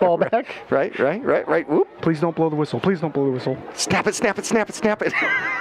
Right. 3 receivers, 2 receivers to the bottom, and that means there's an extra tight end in the game, and there is the snap, and they are going to hand it off to French. French finds a running lane and gets back the 5 they lost and a couple more, give him 7 on the carry out to the Mingus Marauder 30-yard line. Mingus still trailing by 5, 14-9, under 9 minutes left to go. And Clay Bowers, again on the tackle there, able to track Bridger down from the far side. I mean, Clay Bowers, what an athlete on that defensive line. He's able to make plays even when he's not on the side the ball goes to. Same formation, 2 receivers to the top, an extra tight end in the game. Buckingham will take the snap and hand it off, and getting to the outside, good job. Leckington came up and hit French.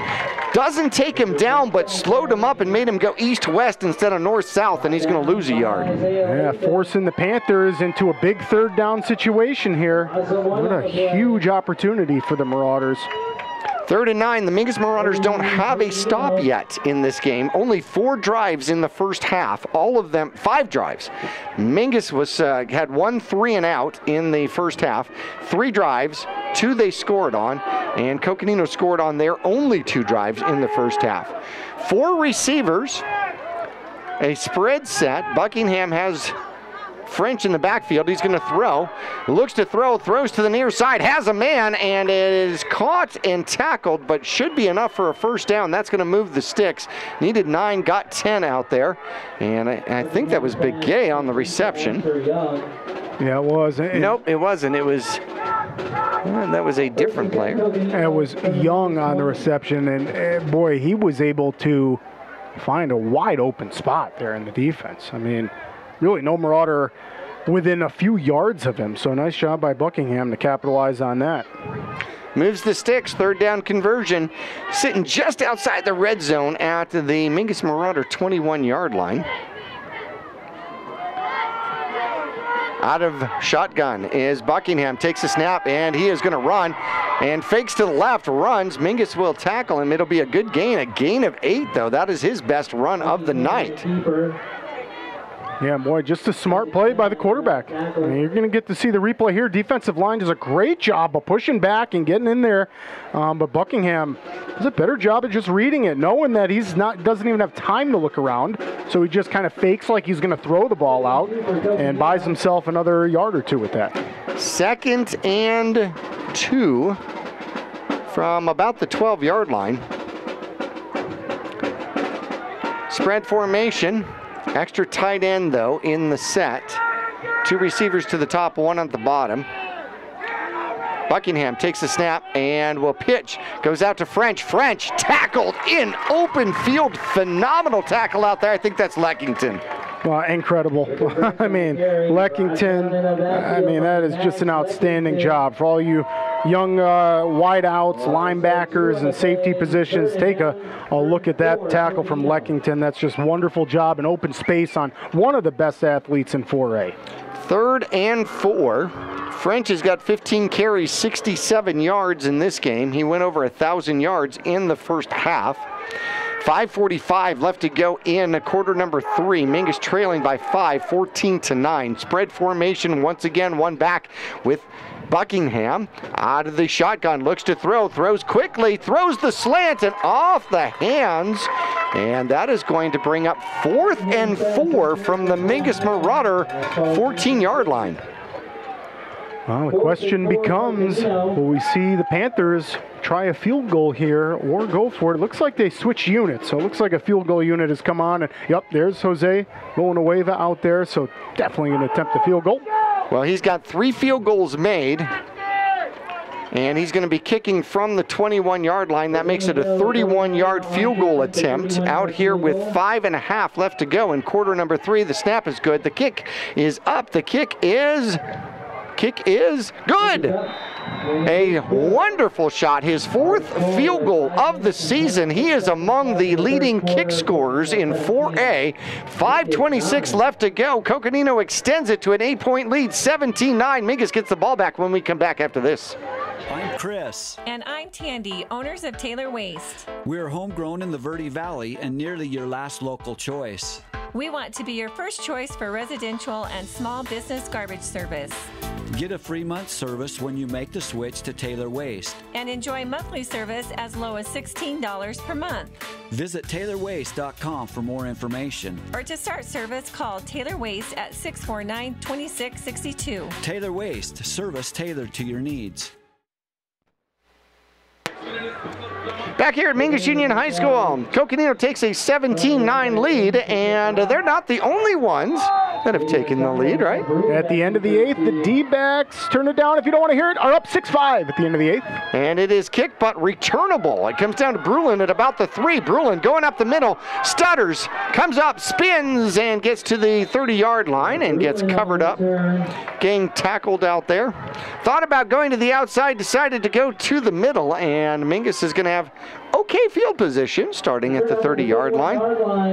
Yeah, we'll see if these teams can stay efficient. I mean, Coconino came out and the first drive of the second half, and again, efficient. move downfield, no huge chunk plays or anything like that, but able to just 3 and 4 yard the Marauders all the way down to a field goal. So let's see if the Marauders can come back and answer. 31-yard line, the line of scrimmage for the Mingus Marauders. Wing formation, and there is the snap, and a good run coming up the middle, and that is going to be Brulin. Brulin tries the middle, runs hard, gets up to the 40, and picks up 9. Yeah, and great play. I mean, that's, as an offense, that gives you a lot of confidence and momentum right there. That's just a trap and or sweep right there, and that's, I mean, an 8-9 yard carry, and that's a great job by Brulin, that offensive line, to get it going. Mingus trying to move the sticks here. Coconino comes out of a defensive huddle. Mingus snaps it, and stretch play. Brulin gets the first down, and a little bit of friendly fire out there. And we get the first down, but slow to get up is going to be Brulin. And Brulin is going to come back to the huddle limping a little bit. He gets the first down to the 43-yard line. Hopefully he's going to be okay. And you got to be careful, delay a game here. You don't have too much time to huddle. It took a little bit for Brulin to get back to that huddle, so you got to be mindful of that. That is a great point. And Mingus is still having trouble. Senna comes off the field here. Mingus goes spread. 4:15 left to go in quarter number 3.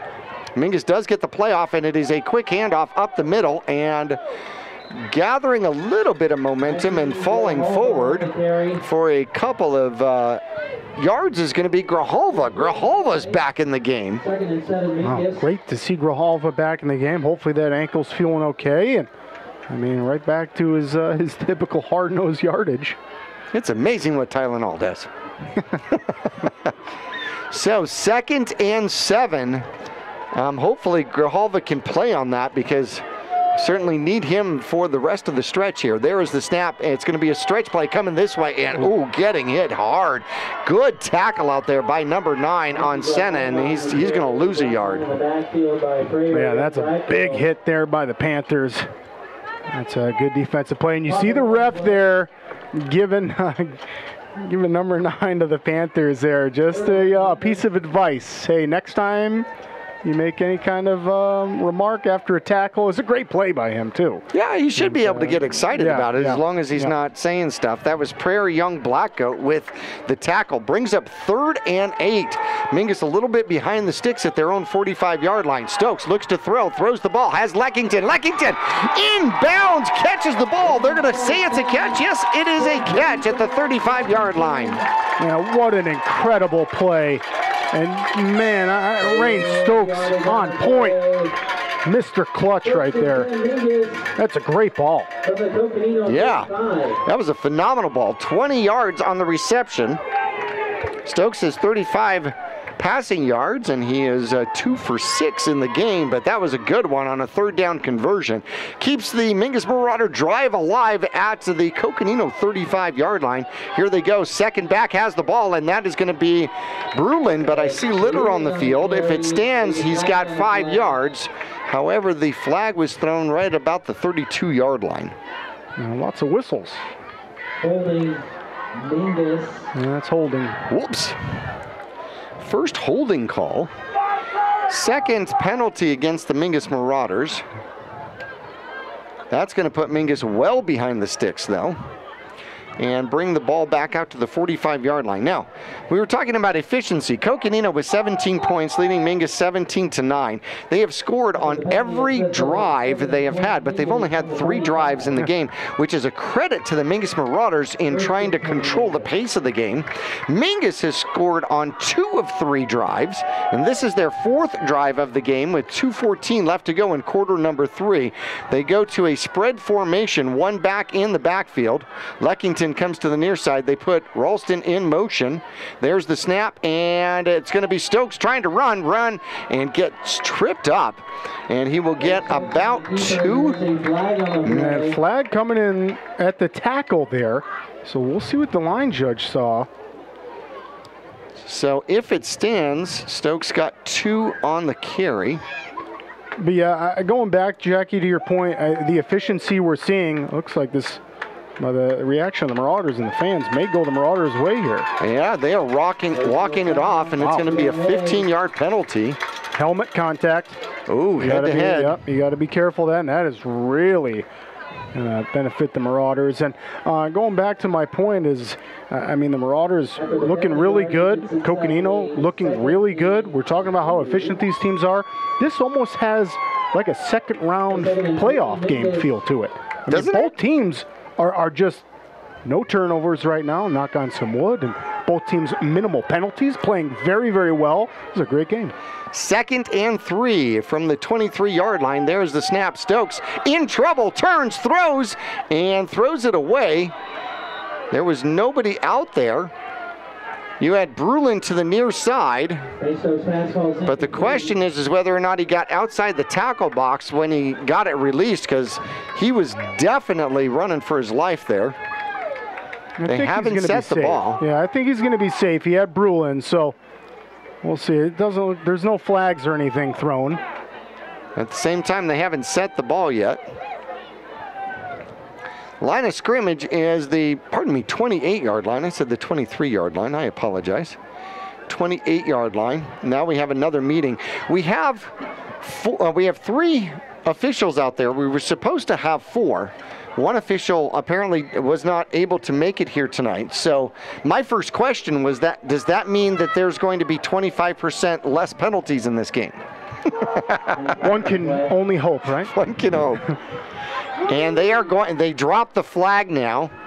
And now they are going to call it against the Mingus Marauders, which will be a 10-yard penalty and a loss of down. Ouch, and now the ref's in there giving the Marauders the explanation. And if you're the Marauders, you just got to say, yes, sir, okay, and move on. It was really close, right? It was really close. I mean, Brulin was close. Jackie, I think what took the refs to drop that flag was I don't think he got the ball past the line of scrimmage. Yeah, he did.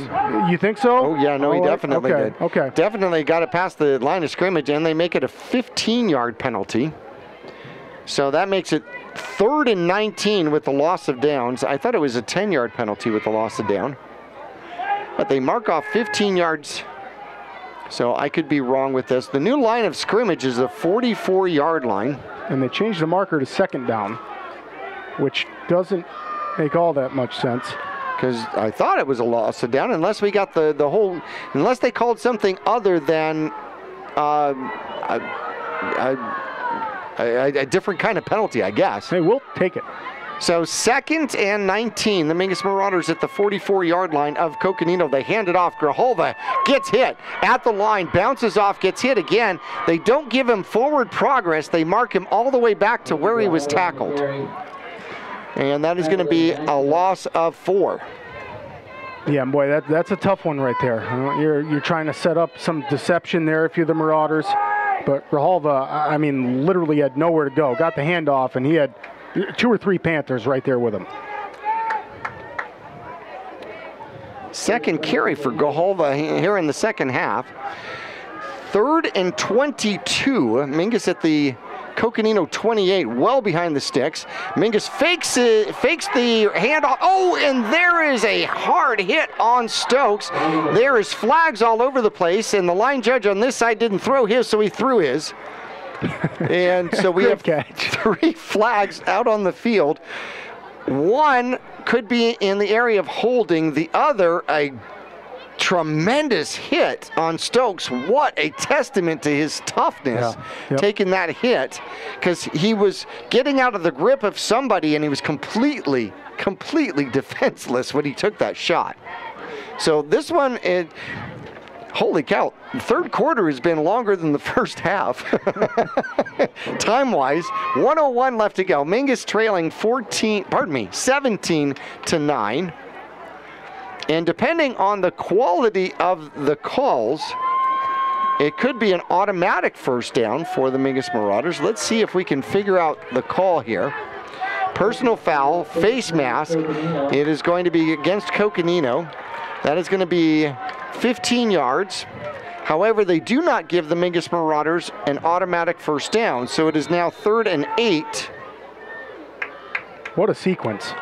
I know. It's been, it's almost been like politics. It's been complicated. Yeah, this is back and forth here for a few minutes. Yeah, Mingus has been just teetering here on Coconino's end. So 3rd and 8 now. Here we go. There is the snap, and Stokes fakes the handoff, looks to throw downhill and gets hit hard enough that his helmet comes off. A gigantic hit out there by Max Estrella as he comes up and just levels, and obviously there's a hit to the head because the helmet comes off. But it's going to be 4th down and long for the Mingus Marauders. The ball goes back out to the 42-yard line. Oh boy, and that was just, it's a tough break. Great play defensively for the Panthers, and I mean, Rain Stokes just gotta pick your head up just a fraction of a second earlier to see that Panther crashing downhill. Well, you don't want to see your quarterback taking those kinds of hits. Right. So that's a big sack against the Mingus Marauders and a timeout on the field. We're going to take a quick break here as I try to kind of gather up what's happened here on this drive. We will be back. Oh, I'm sorry. Holy cow, we are into the 4th quarter already. How about that? No, we're going to take a break and go into the 4:48 when we return. 4th down for the Mingus Marauders when we come back. All Price Insurance on Main Street in Cottonwood is your local insurance provider for personal and commercial insurance. Call and compare over 150 different insurance companies for home, auto, commercial, RV, motorcycle, boat, or ATV. Specialty insurance and insurance bonds are no problem at All Price Insurance in Cottonwood. Call Rick or Scott Stokes at Sun Country Custom Woodworks about cabinets for every purpose and every budget. Sun Country Custom Woodworks can custom build cabinets for your dream kitchen or bath, adding tremendous value to your home. Organize the garage and store stuff right with a call to Sun Country. And ask about money-saving options, including modular cabinet choices. You know, your cabinets may not be from this century. For ideas, start at suncountrywwoodworks.com. And there is the snap, and Mingus is going to punt. It's going to be a high punt, and it's going to go well out of bounds, somewhere around the 25 or 30-yard line.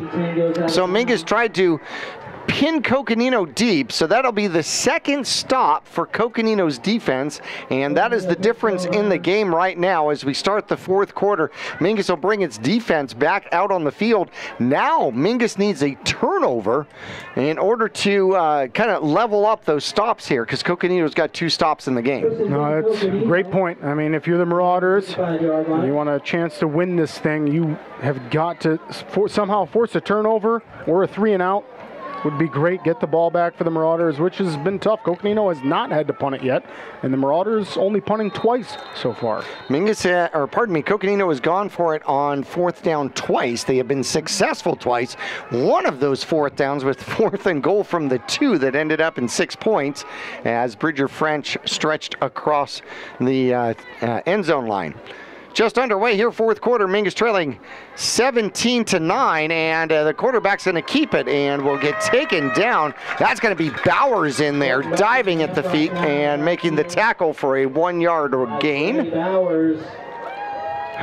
Clay Bowers all over it defensively. He's on the edge, so it's so impressive that he's able to get to the quarterback almost as fast as the quarterback gave the handoff off. Buckingham and the Coconino Panthers making some changes out of there, coming out of the huddle. It is 2nd and 9 from their own 26-yard line. Spread formation, 2 receivers to the top, extra tight end in the game. And there's the snap. Quarterback looks to pass and gets out of the pocket, scrambles, gets a 1st down and tackled out there by Machado. But he picks up 13 yards as he gets out of the pocket. Good escape, good scramble. Yeah, really good escape. And that's a veteran play by Buckingham. The Marauders bring the pressure, blitz, and did a great job getting in the backfield. Buckingham does an even better job with his vision. Good coverage downfield by the Mingus Marauders. Just didn't have anybody playing I Spy on the quarterback on that one. Approaching 10:40 left to go in the game. Mingus still down 17-9 if you would check our Jones Ford scoreboard on Verde Valley TV. Out of shotgun. There's the snap, and it's going to be French. French is going to keep it, and pulls very late. Scampers down for another first down to the 50-yard line. Holy cow, that was a huge late pull and a good option quarterback. French is a great option quarterback. Yeah, he's very, very dangerous. I mean, we're kind of calling it a wildcat, but not. I mean, he's also been there when it's not a wildcat lineup. So Bridger French is showing how multi-use of a weapon he is. He's only thrown the ball like 6 times or something like that this season. So not to say that's out of the repertoire. 2 receivers to the near side. And French will take the snap again, and this time he is going to keep it, and up the middle it goes. He keeps those legs driving. Holy cow, gets all the way close to the first down, and then there's a late flag. There's a French on the carry. There's a flag on the play. So he gets 9 yards on the run, and then a late flag at the very end. The only, if this is going to be a late hit, the reason it's tough to swallow is because what you just said, which is Bridger French, keeps those legs moving. So he's still moving at the end of the play. Personal foul. Yep, that's a tough one. Personal foul. That's going to set the ball all the way down to the 26-yard line. Watson comes back in for the Mingus Marauders. Wow, yeah, and the Panthers, I mean, did not need that help, but they got it. Mingus needing a stop here or a turnover. Under 10 minutes left to go in the game, trailing 17-9. French is going to stay out there at quarterback, and out of shotgun, he's not even going to pretend. He's just going to keep it and run it, and keeps those legs rolling again, and picks up another 12. Wow, and that's, we saw this a lot earlier in the game, but I'm sure that they're going to continue to go with their bread and butter, which is Bridger French. Now he's got 100 yards in the game on 18 carries. And from that quarterback position, he is just a little hard to stop. They got an extra blocker that way. 2 tight ends set, 2 receivers now. French takes the snap and pretends to hand it off, runs up the middle, trying to get himself to the end zone, and he will get in for the touchdown from the 14-yard line as he just bounces off tacklers like a pinball out there and extends the lead 23-9.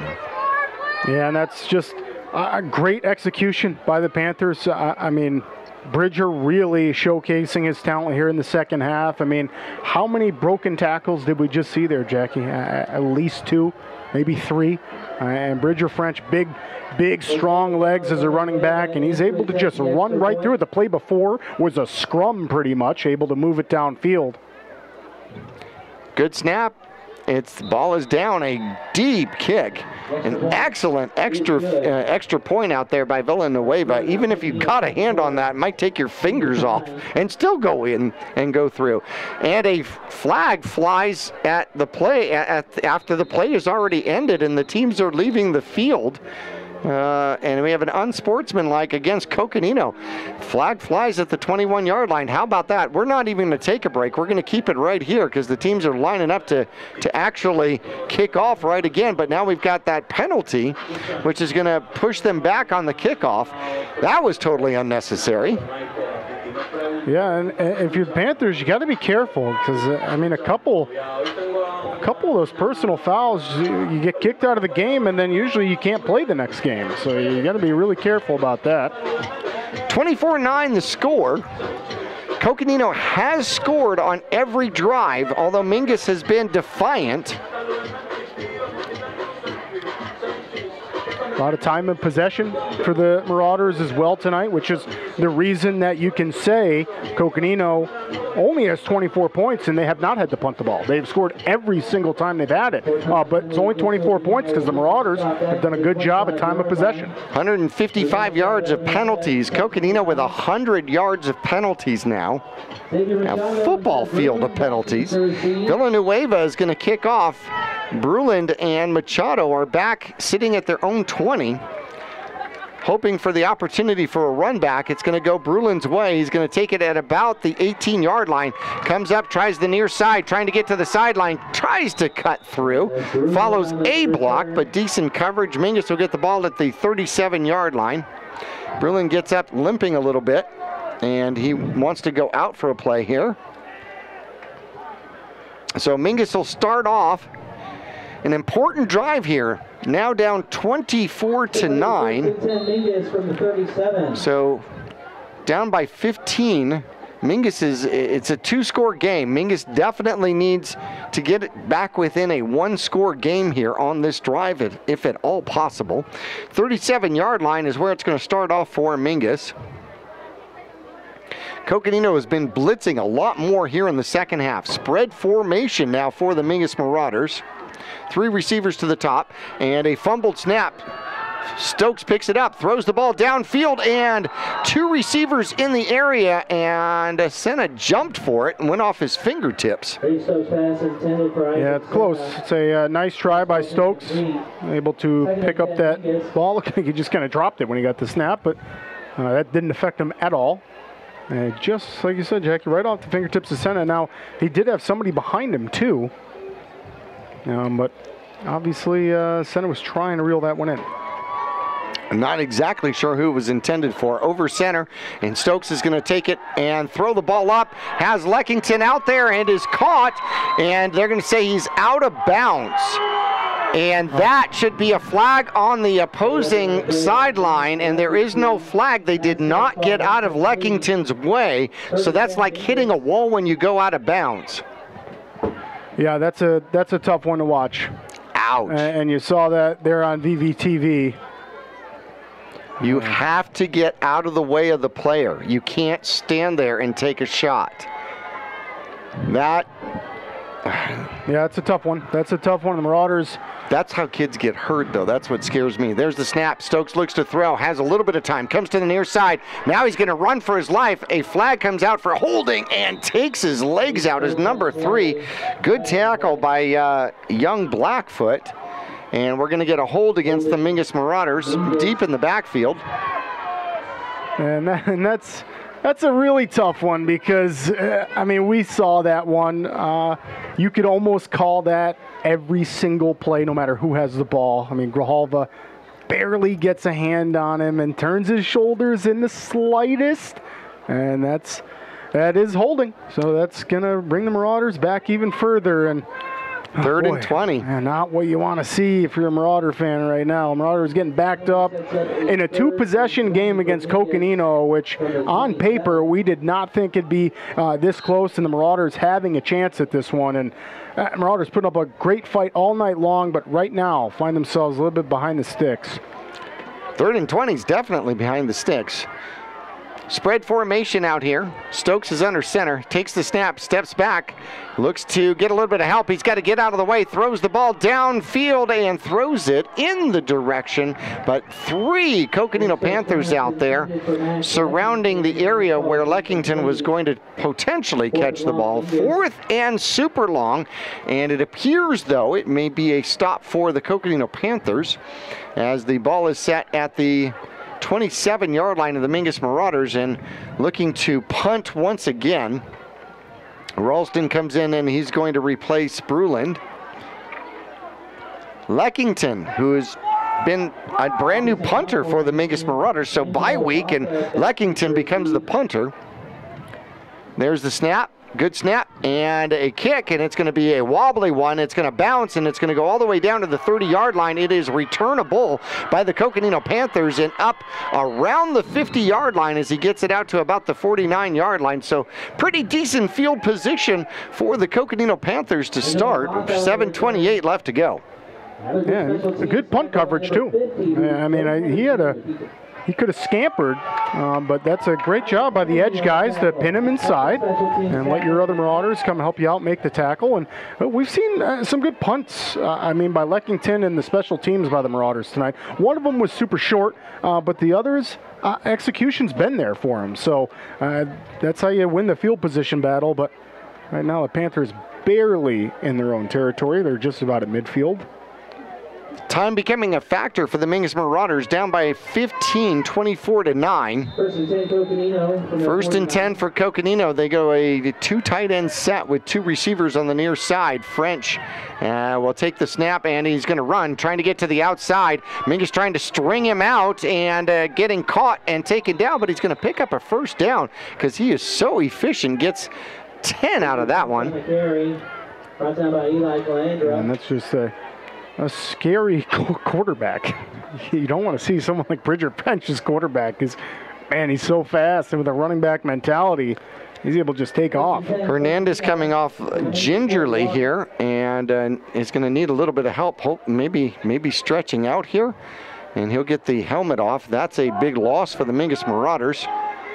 Hopefully he is going to be okay, especially by the time we go back to offense. 2 receivers again, top side.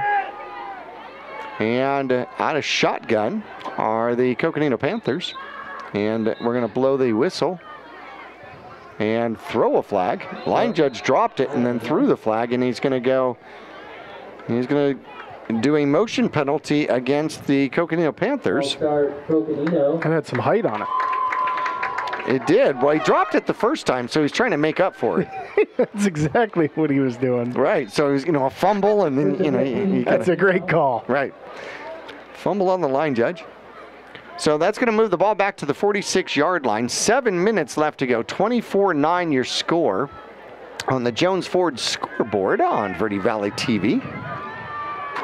Same formation out here. French in shotgun.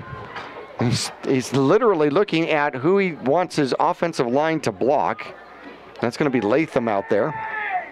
And he's taking his time, looking for the snap. There's the snap, and he's going to keep it. Runs up the middle and picks up good yardage, gets the penalty yardage back, and runs it back up to the 36-yard line. So he picks up 9 on the run. Yeah, and like you called it before the snap happened there, they are definitely going to just let the clock run. So you won't see Coco in any sort of a hurry up right now. They're going to huddle up. Bridger or Buckingham, whoever's taking the snap right now, is going to definitely take their time.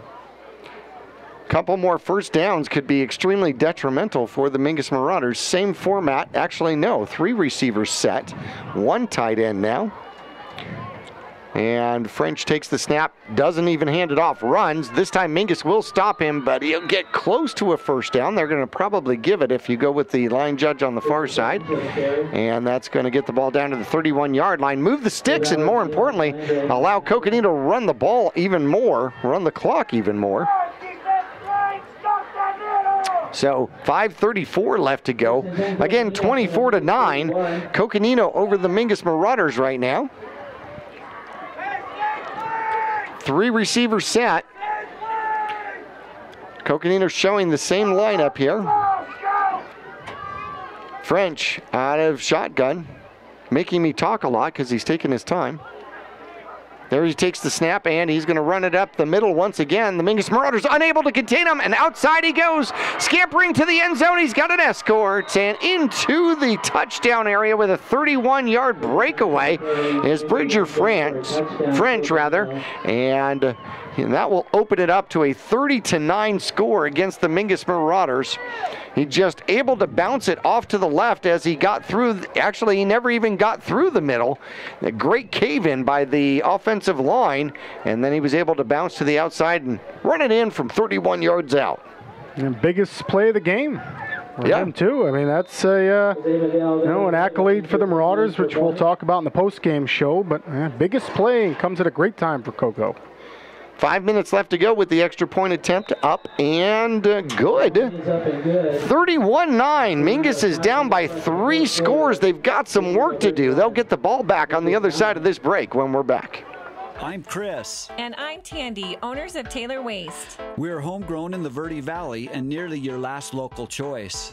We want to be your first choice for residential and small business garbage service. Get a free month service when you make the switch to Taylor Waste. And enjoy monthly service as low as $16 per month.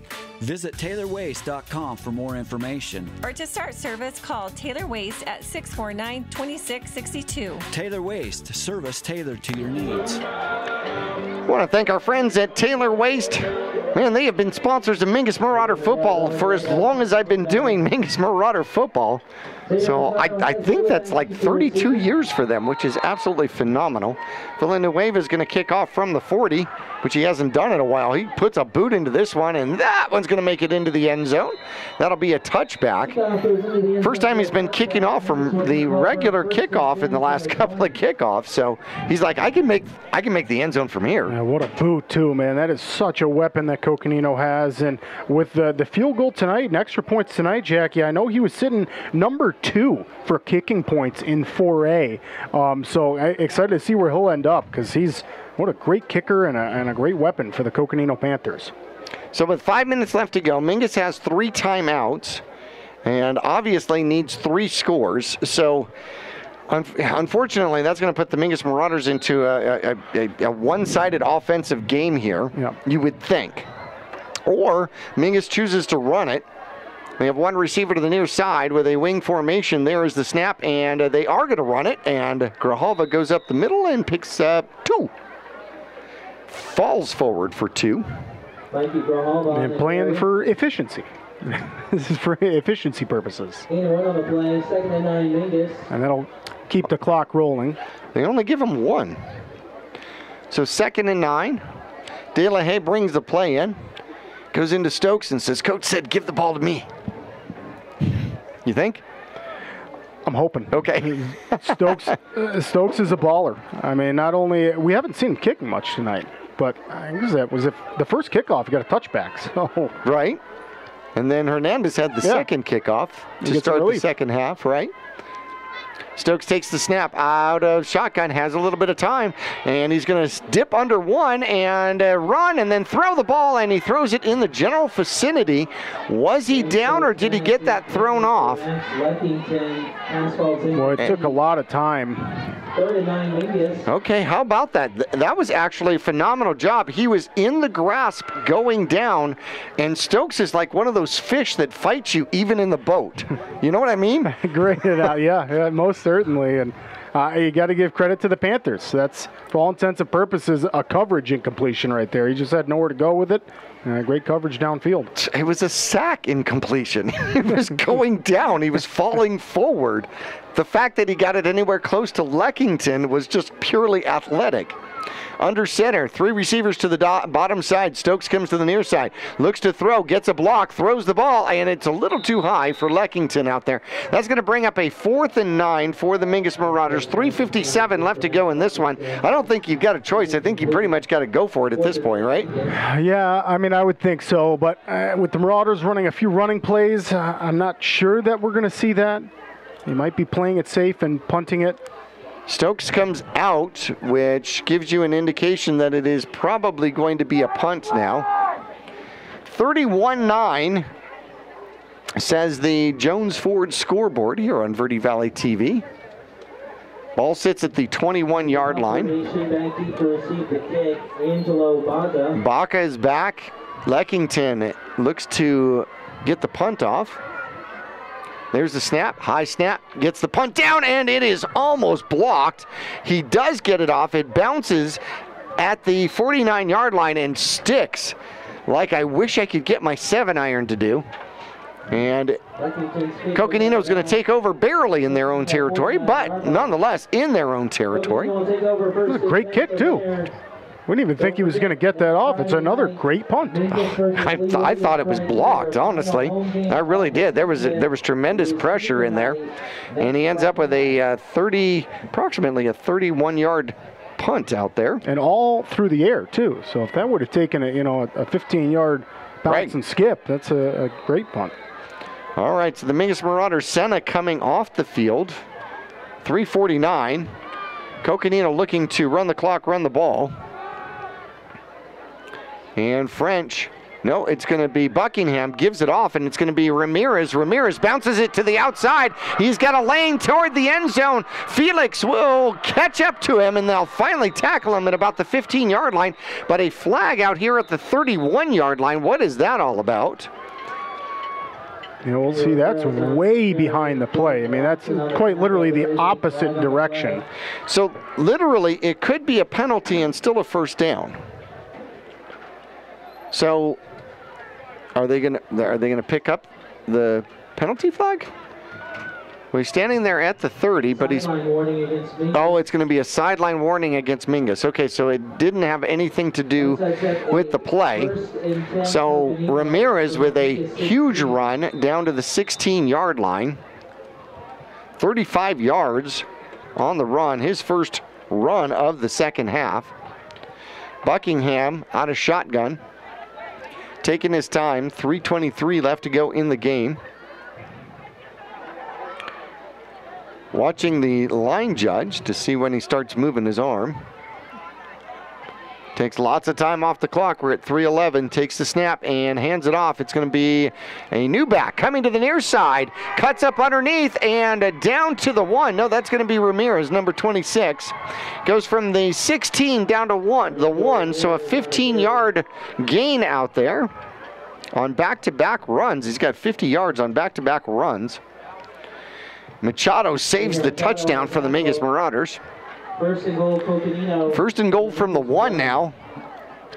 And it's unfortunate, Nick, because if they score here, it's going to look like they dominated the Mingus Marauders in this game, and they've dominated the fourth quarter, but they didn't dominate the game. Yeah, well said. So under center, and they're going to hand it off, and winding his way through. A great push by the offensive line is going to be number 12. That's Hayden Michelson, and Michelson will get the 1 yard and the touchdown out there. Coconino extends the lead 37-9 now over the Mingus Marauders with 2:37 left to go. A 27-point lead. And if you're just kind of tuning in or tuning in late, it's definitely a fourth quarter that has gone all the Panthers' way. Villanueva out for the extra point, gets it, dots the I. 38-9 now over the Mingus Marauders here. We're going to take a break. Mingus will get the ball back, see if they've got some spark left to try to make this one a little closer when we return after this. I'm Chris. And I'm Tandy, owners of Taylor Waste. We're homegrown in the Verde Valley and nearly your last local choice. We want to be your first choice for residential and small business garbage service.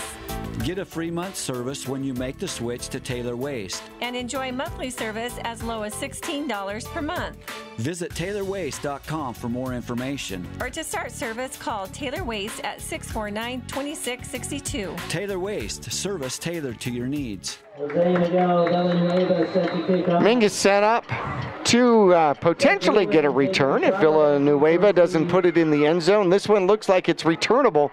Comes down to Brulin at the 10. He's got a full head of steam, cuts up underneath, through the middle, takes a lick, and keeps on ticking at about the 31-yard line. Mingus will take over there. Wasn't that a campaign for a watch? Yeah. Yeah, okay. I was wondering where I got that. Watch the Marauders here go downfield and get some more points. Boy, this fourth quarter has not gone the Marauders' way at all. I mean, the first, second, and third quarter was such a dogfight of a game, back and forth, and then a few penalties to start the fourth quarter. Coconino scoring to start the fourth quarter has really got them ahead. But let's see if the Marauders get some points here. They hand it off. Brulin trying to get to the outside and unable to sweep, and he will get marked down right at the line of scrimmage. Get a little help up. Yeah, and for about 3 quarters, and you know, we're not going to take that all the way from the Marauders, but this looked like a playoff game. I mean, still right now for the post-game show, minimal mistakes made by the teams. It was 14-9 at halftime. It was 14-9 at halftime. It was a different world. Under 2 minutes left to go. Mingus taking their time in their own huddle. They're going to come out. Do 2 receivers to the near side. Brulin's one of them. Over center, there is the snap. And no snap. And no snap. Everybody else but the center. Ah! Hey, Cannon. I've been there a few times. Yeah. I thought we were going on 2. Yeah. Was I the only one that heard that? Right. Right. 6 penalty for the Mingus Marauders here. They've got 70 yards in penalties. Hey, where are you guys going? Man in motion. There's the snap. Stokes is back, looks to throw, has a little bit of time, bounces around, finds a receiver near side, and it's going to be Grijalva. Grijalva hit out of bounds, close to a first down, but he won't get it. And they're going to mark him out at the 36-yard line, so he's going to be 5 yards short, 10 yards on the reception. Yep, and Stokes just trying to find somebody downfield. It's kind of that last-minute Hail Mary for pride, trying to get some more points on the board. And I like Grijalva laying a hit there at the end of that play. It's good to see the boys still fighting down there. 3rd and 5. There's the snap. Mingus is going to run it to the near side, and Ralston close to a first down inside of the 40, down at the 39. That's going to bring up a 4th and 2 with 1:06 left to go in the game. And we'll see if the Marauders go for it here. I don't think there's any intentions of trying to throw a deep ball or anything right now. So with just 50 seconds left, kind of looks like the Marauders have conceded tonight. And what a great game for 3 quarters. The Panthers able to run away with this one in the 4th. Can't wait to get to the postgame show. Volunteers coming to town next Friday night to take on the Mingus Marauders. And there is the snap, 2nd man through, and getting to the first down, and then bouncing out and still getting a great extra effort out there for the Mingus Marauders and picking up the first down. And that's going to be Brulin. Brulin fighting for the 4th down conversion, and he gets it. Love it. With only 29 seconds left, yeah, that's a tough first down to get, and way to keep your legs going. 23 seconds left to go. Mingus doesn't actually have to snap the ball if they don't want to run a play. But Mingus will get out there. Cannon will get out over the ball. 3 receivers to the near side for the Mingus Marauders. Out of shotgun of Stokes. Stokes steps back, gets some pressure, comes to the near side. He's going to run. He's going to stay inbounds, cut up underneath, and get tackled at the 36-yard line. He'll pick up 3, but that'll be the last play of the game as the Mingus Marauders fall to the Coconino Panthers 38-9. The game was a heck of a lot closer than the score portrays. We will get into our Gettles High Desert Mechanical postgame show coming up right after this.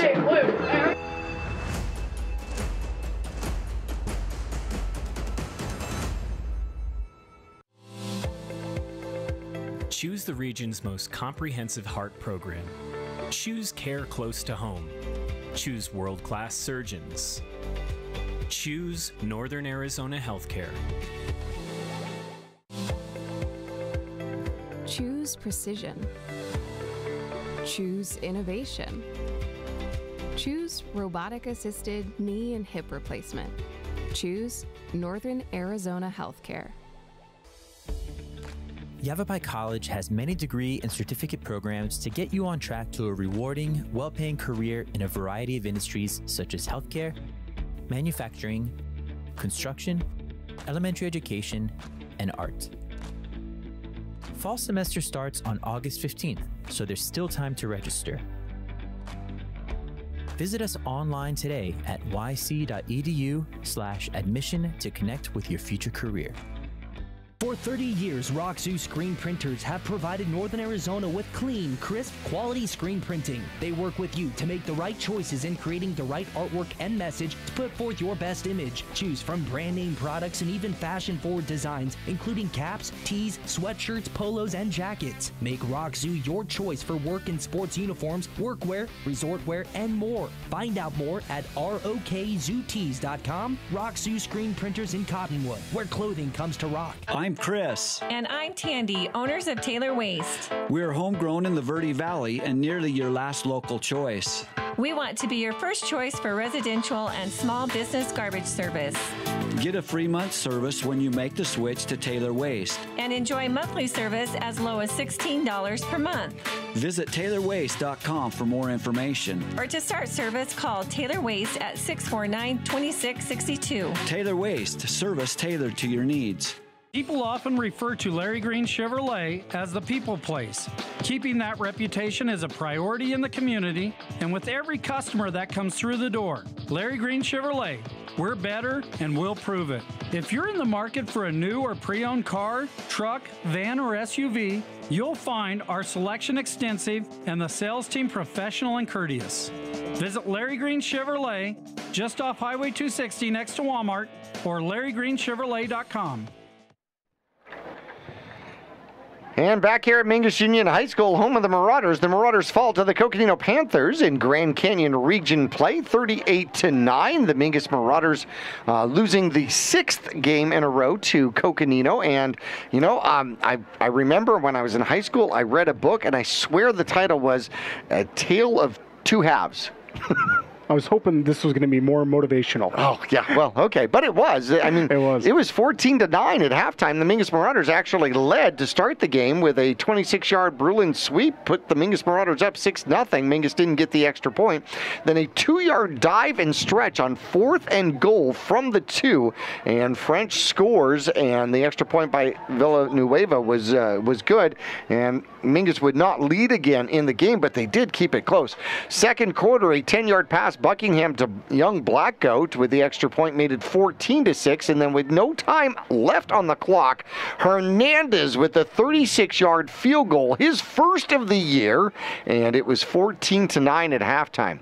Then with 5:26 left to go in the third quarter, a 31-yard field goal by Villanueva, and Coconino's got a kicking game, there's no doubt about it.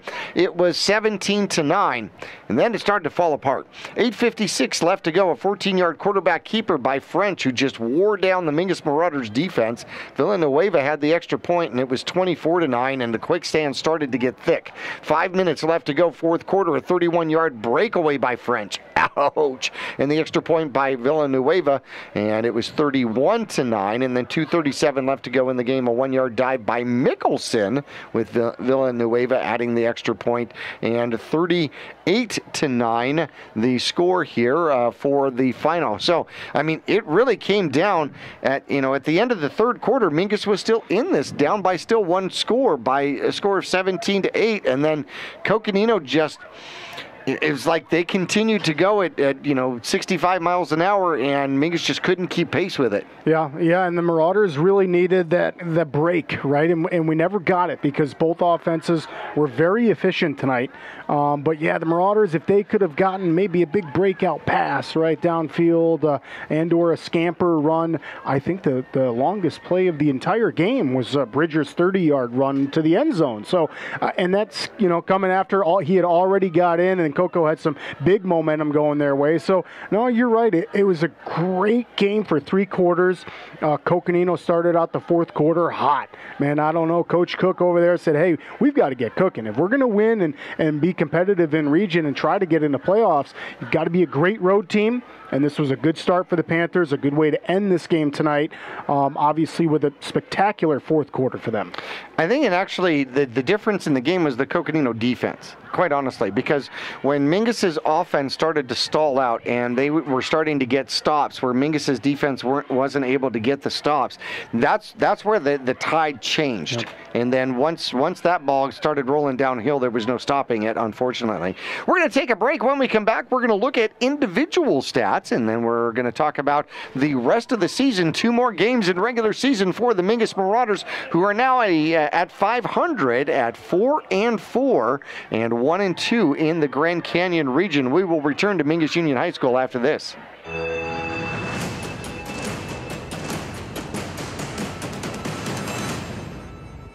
The The right vehicles, the right people, the right price. Make Jones Ford of Verde Valley the right place to buy. Choose from our new in-stock Ford selection or custom order just the way you want it. Buy pre-owned with peace of mind with Jones Ford's lifetime powertrain warranty at no extra cost. Plus, drive a little, save a lot. Jones Ford is your tax advantage destination. So, for the right vehicles at the right price, make the right choice. Jones Ford Verde Valley, family owned and operated for over half a century. Just off I-17 in Camp Verde. I'm Chris. And I'm Tandy, owners of Taylor Waste. We're homegrown in the Verde Valley and nearly your last local choice. We want to be your first choice for residential and small business garbage service. Get a free month service when you make the switch to Taylor Waste. And enjoy monthly service as low as $16 per month. Visit TaylorWaste.com for more information. Or to start service, call Taylor Waste at 649-2662. Taylor Waste, service tailored to your needs. Starting in the late 1920s, Grandpa Gettle and his brothers laid the groundwork for what would become a family legacy. Almost 100 years and 100 patents later, Gettle's High Desert Mechanical continues to raise the bar of quality heating, cooling, and plumbing products and services throughout Yavapai County and Flagstaff. Call Gettle's High Desert Mechanical Heating, Air Conditioning, and Plumbing at 567-2200 or online at goettlshdm.com. Providing solutions for your comfort. Don't settle. Get Gettle's and go Marauders.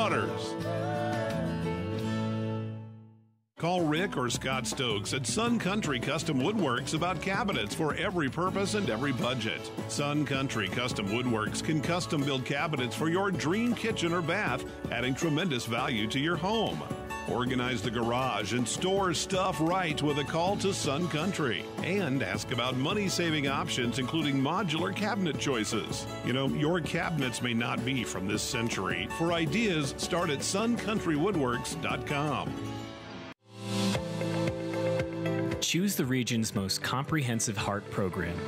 Choose care close to home. Choose world-class surgeons. Choose Northern Arizona Healthcare. Choose precision. Choose innovation. Choose robotic-assisted knee and hip replacement. Choose Northern Arizona Healthcare.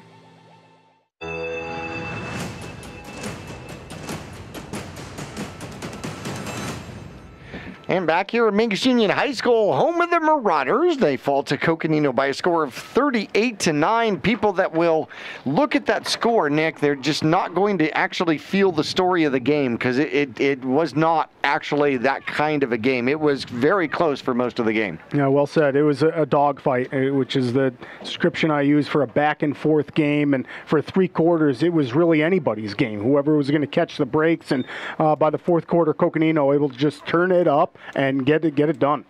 So here today, the Coconino Panthers, Buckingham ends up 11 for 14, 129 yards, 1 touchdown. Very efficient play, no turnovers in the game for Coconino. On the ground, the story has definitely been Bridger French. Bridger French here, especially in the 4th quarter, just took over from the Wildcat position, actually just took over and went to an option. So you've got one quarterback that comes in and can hand the ball off to French, or he can throw the ball, or then you've got French, who has proven on this field to be a very, very effective option quarterback. I mean, kind of to the effect that you would see Navy play an option quarterback kind of a thing. Does a very nice job with it. Ends up with 23 carries and 170 yards. But remember, he was held to 47 yards in the first half on 10 carries. Huge difference. A story of 2 halves. Ends up with 3 touchdowns in the game. Ramirez ends up with 66 yards on 5 carries. And Michelson has 1 yard on 1 carry and a touchdown. That's efficient. And Buckingham on the ground had 24 yards for the Coconino Panthers. So Coconino ended up with 129 yards in the air, 261 yards on the ground. Now it makes it sound like it's much more of an average game for them. But it was considerably closer than that. So the Mingus Marauders here, well, Stokes ended up 3 for 11, 45 yards. Didn't give up the ball. Mingus did not give up the ball. I think that's huge. Yeah, considering the amount of turnovers we had coming into region play and then continually getting into region play, we turned it over quite a few times. Tonight was a spectacular game for both offenses, really. Grijalva had 8 carries and 29 yards on the ground. Senna had 5 carries for 9 yards. Stokes ended up with 11 yards on 7 carries. Got sacked a couple of times here in this one. Brulin was the leader for the Mingus Marauders on the ground. 7 carries, 40 yards. Ralston had 3 carries for 10 yards. So the Mingus Marauders had 45 yards in the air, 99 yards on the ground. And when I say it was the Coconino's defense that actually made the difference here in quarter number 3 and quarter number 4, that's what I meant. Mingus was only stopped once in the first half. Mingus was stopped every time in the second half. That was the huge difference. Yeah, that's how the Coconino Panthers shut us down. I mean, if we could have kept that going, this would have been a dogfight right up until the very end. But no, you're right, Jackie. The Panthers defense, man, they bared down, a U of A reference, if you will. They dug their claws in, and that's, if you want to go on to win region and to get into that playoff bracket, that's the kind of fourth quarters you're going to have to come up with, and the Panthers were successful with that tonight. So, coming up for the Mingus Marauders, they go from this to Lee Williams, and Lee Williams, well, it looks like they're going to continue. They're having their way with Flagstaff. Yeah, 58-13 over Flagstaff, so they're taking care of business there on their way to the region championship if they can win out. And then Bradshaw and Prescott. I mean, the way we talked about in pregame, you can throw records out the window because it does not matter who's there, how many juniors, how many seniors you got. That game's always great. And surprisingly, it's a 1-point game. Bradshaw up 14-13 is the last update. This is my surprise look. What do you think? Yeah, that's okay, it, right. especially for that game. Right, yeah. Exactly. Yeah, no, definitely. And that's big brother, little brother. Yeah. I mean, for so many years, Prescott had Bradshaw's number. It didn't matter. Yep. It really did not matter. And, you know, Bradshaw could be having a phenomenal year and go into Prescott and just go, oh, what the heck? Yep. You know, but I think Coach Young's bringing a different culture there to Bradshaw. And hopefully, you know, I mean, we'll see how that one rolls out. Mingus is just a spectator for that one, of course, because that one doesn't really play a role for us here. However, at the same time, if Prescott were to win, that's going to shove Mingus all the way down to the bottom of the Grand Canyon region. So you're almost, I don't know if you got to root for somebody, if you might be rooting for Bradshaw if you're a Mingus fan on that one. So Mingus has got Lee Williams next week here at home, and it's going to be senior night for the Mingus Marauders, and you got your Grand Canyon leader coming in on senior night. Oh, man, that's rough. Yeah, time to play spoiler. Yeah. That's what the Marauders get to do with the loss tonight. Like you said, wasn't as bad as the scoreboard showed. It was such a good game, and I hope Lee Williams takes that into account. But, yeah, Marauders get to play spoiler on senior night, and we get a great group down there who fought very, very hard tonight. Yep. So look out. I think we're going to be scary as a spoiler. Well, I mean, certainly so. I think Mingus came out with a good game plan. And Coconino had to make adjustments here, you know, at the end. And when it came down to it, Mingus just could not contain French as much as they needed to. They didn't get the stop, couldn't get the stop when they needed to stop on Coconino to get back into this one. And then it just kind of got out of hand here for the Mingus Marauders. Then Mingus will finish up as we roll into November football. They'll finish up the regular season on the road at the Prescott Badgers, which I think is going to be that's going to be a great game. Coming down to it, I mean, both of those teams are going to try to finish up the season, you know, on a good note here. And Mingus at that point now playing at 500 here, trying to get over 500. They got to win. They got to win at least one of the final two to stay at 500 for the 2023 season. Absolutely. A couple great opportunities coming up for the Marauders. You get to play spoiler and a team in Lee Williams who was in a close battle with Coconino. So it should be formidable. I mean, if you're the Marauders, you're going to know what's coming. You know a good team's coming to town who can put up some points, and the Marauders also know that they can shut them down. They shut them down for a few quarters tonight. So, yeah, Lee Williams, and they're trying to win the region title. And then, like you said, end it with Prescott. What a great great battle to end the season. I mean, it's going to be who can end the season with momentum. I'm sure that's going to be a great game, too. Well, Coconino Coach Cook said that if they were able to beat the Mingus Marauders here tonight, they are now going to turn around and be a Marauder fan for next week because they're going to need help. The only way Coconino wins the Grand Canyon region is now Lee Williams has to lose the final 2 games of the season, and one of those would be against the Mingus Marauders. So, they're certainly rooting for the Mingus Marauders. Well, thank you for being a part of us here tonight. We will catch you from the cave at Mingus Union High School coming up next Friday night. Pre-game at 6:30. Coming up tomorrow, I will be on location as I will be at Fall Fest all day at Blazing M Ranch. That goes both Saturday and Sunday. You can go online at blazingm.com and get your activity packages, which will be awesome. I hope to see you there tomorrow, which will be fantastic. I want to thank our producer, Kyle Ward, out here today. Our camera people, which of course are Zach Rainey and Titan. And for my friend Nick Yatsinko, I'm Jackie Bessler, wishing one and all a fantastic night. This has been the Post-Game Report, brought to you by Gettles High Desert Mechanical Heating, AC, and Plumbing Specialist, online at GettlesHDM.com. Starting in the late 1920s, Grandpa Gettle and his brothers laid the groundwork for what would become a family legacy. Almost 100 years and 100 patents later, Gettle's High Desert Mechanical continues to raise the bar of quality heating, cooling, and plumbing products and services throughout Yavapai County and Flagstaff. Call Gettle's High Desert Mechanical Heating, Air Conditioning, and Plumbing at 567-2200 or online at GOETTLSHDM.com. Providing solutions for your comfort. Don't settle. Get Gettles and go Marauders. This has been a presentation of Yavapai Broadcasting Sports.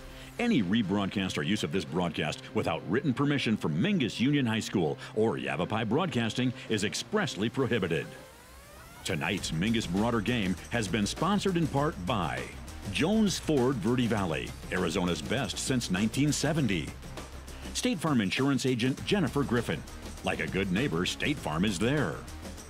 Taylor Waste, service tailored to your needs. Rock Zoo Screen Printing, where clothing comes to rock. Longfellow Excavating, we dig your ideas. Northern Arizona Healthcare Orthopedic and Spine Institutes. Mingus Marauder Football is also brought to you by these fine businesses. Reese's Tire and Automotive Tire Pros, more miles for your money. Larry Green Chevrolet, the people place. All Price Insurance, get your quote. Gettles High Desert Mechanical, don't settle, get Gettles. Tiffany Construction, a reputation for exceptional service and an unwavering commitment to quality. D-Best Plumbing, they believe in getting it right the first time. Sun Country Custom Woodworks, serving all of Northern Arizona with commercial and residential custom cabinets. And Yavapai College, you can, we can, together. Stay tuned for the next Mingus football game on KYBC AM 1600 and 96.3 FM, or go to the Verde Valley TV channel on YouTube.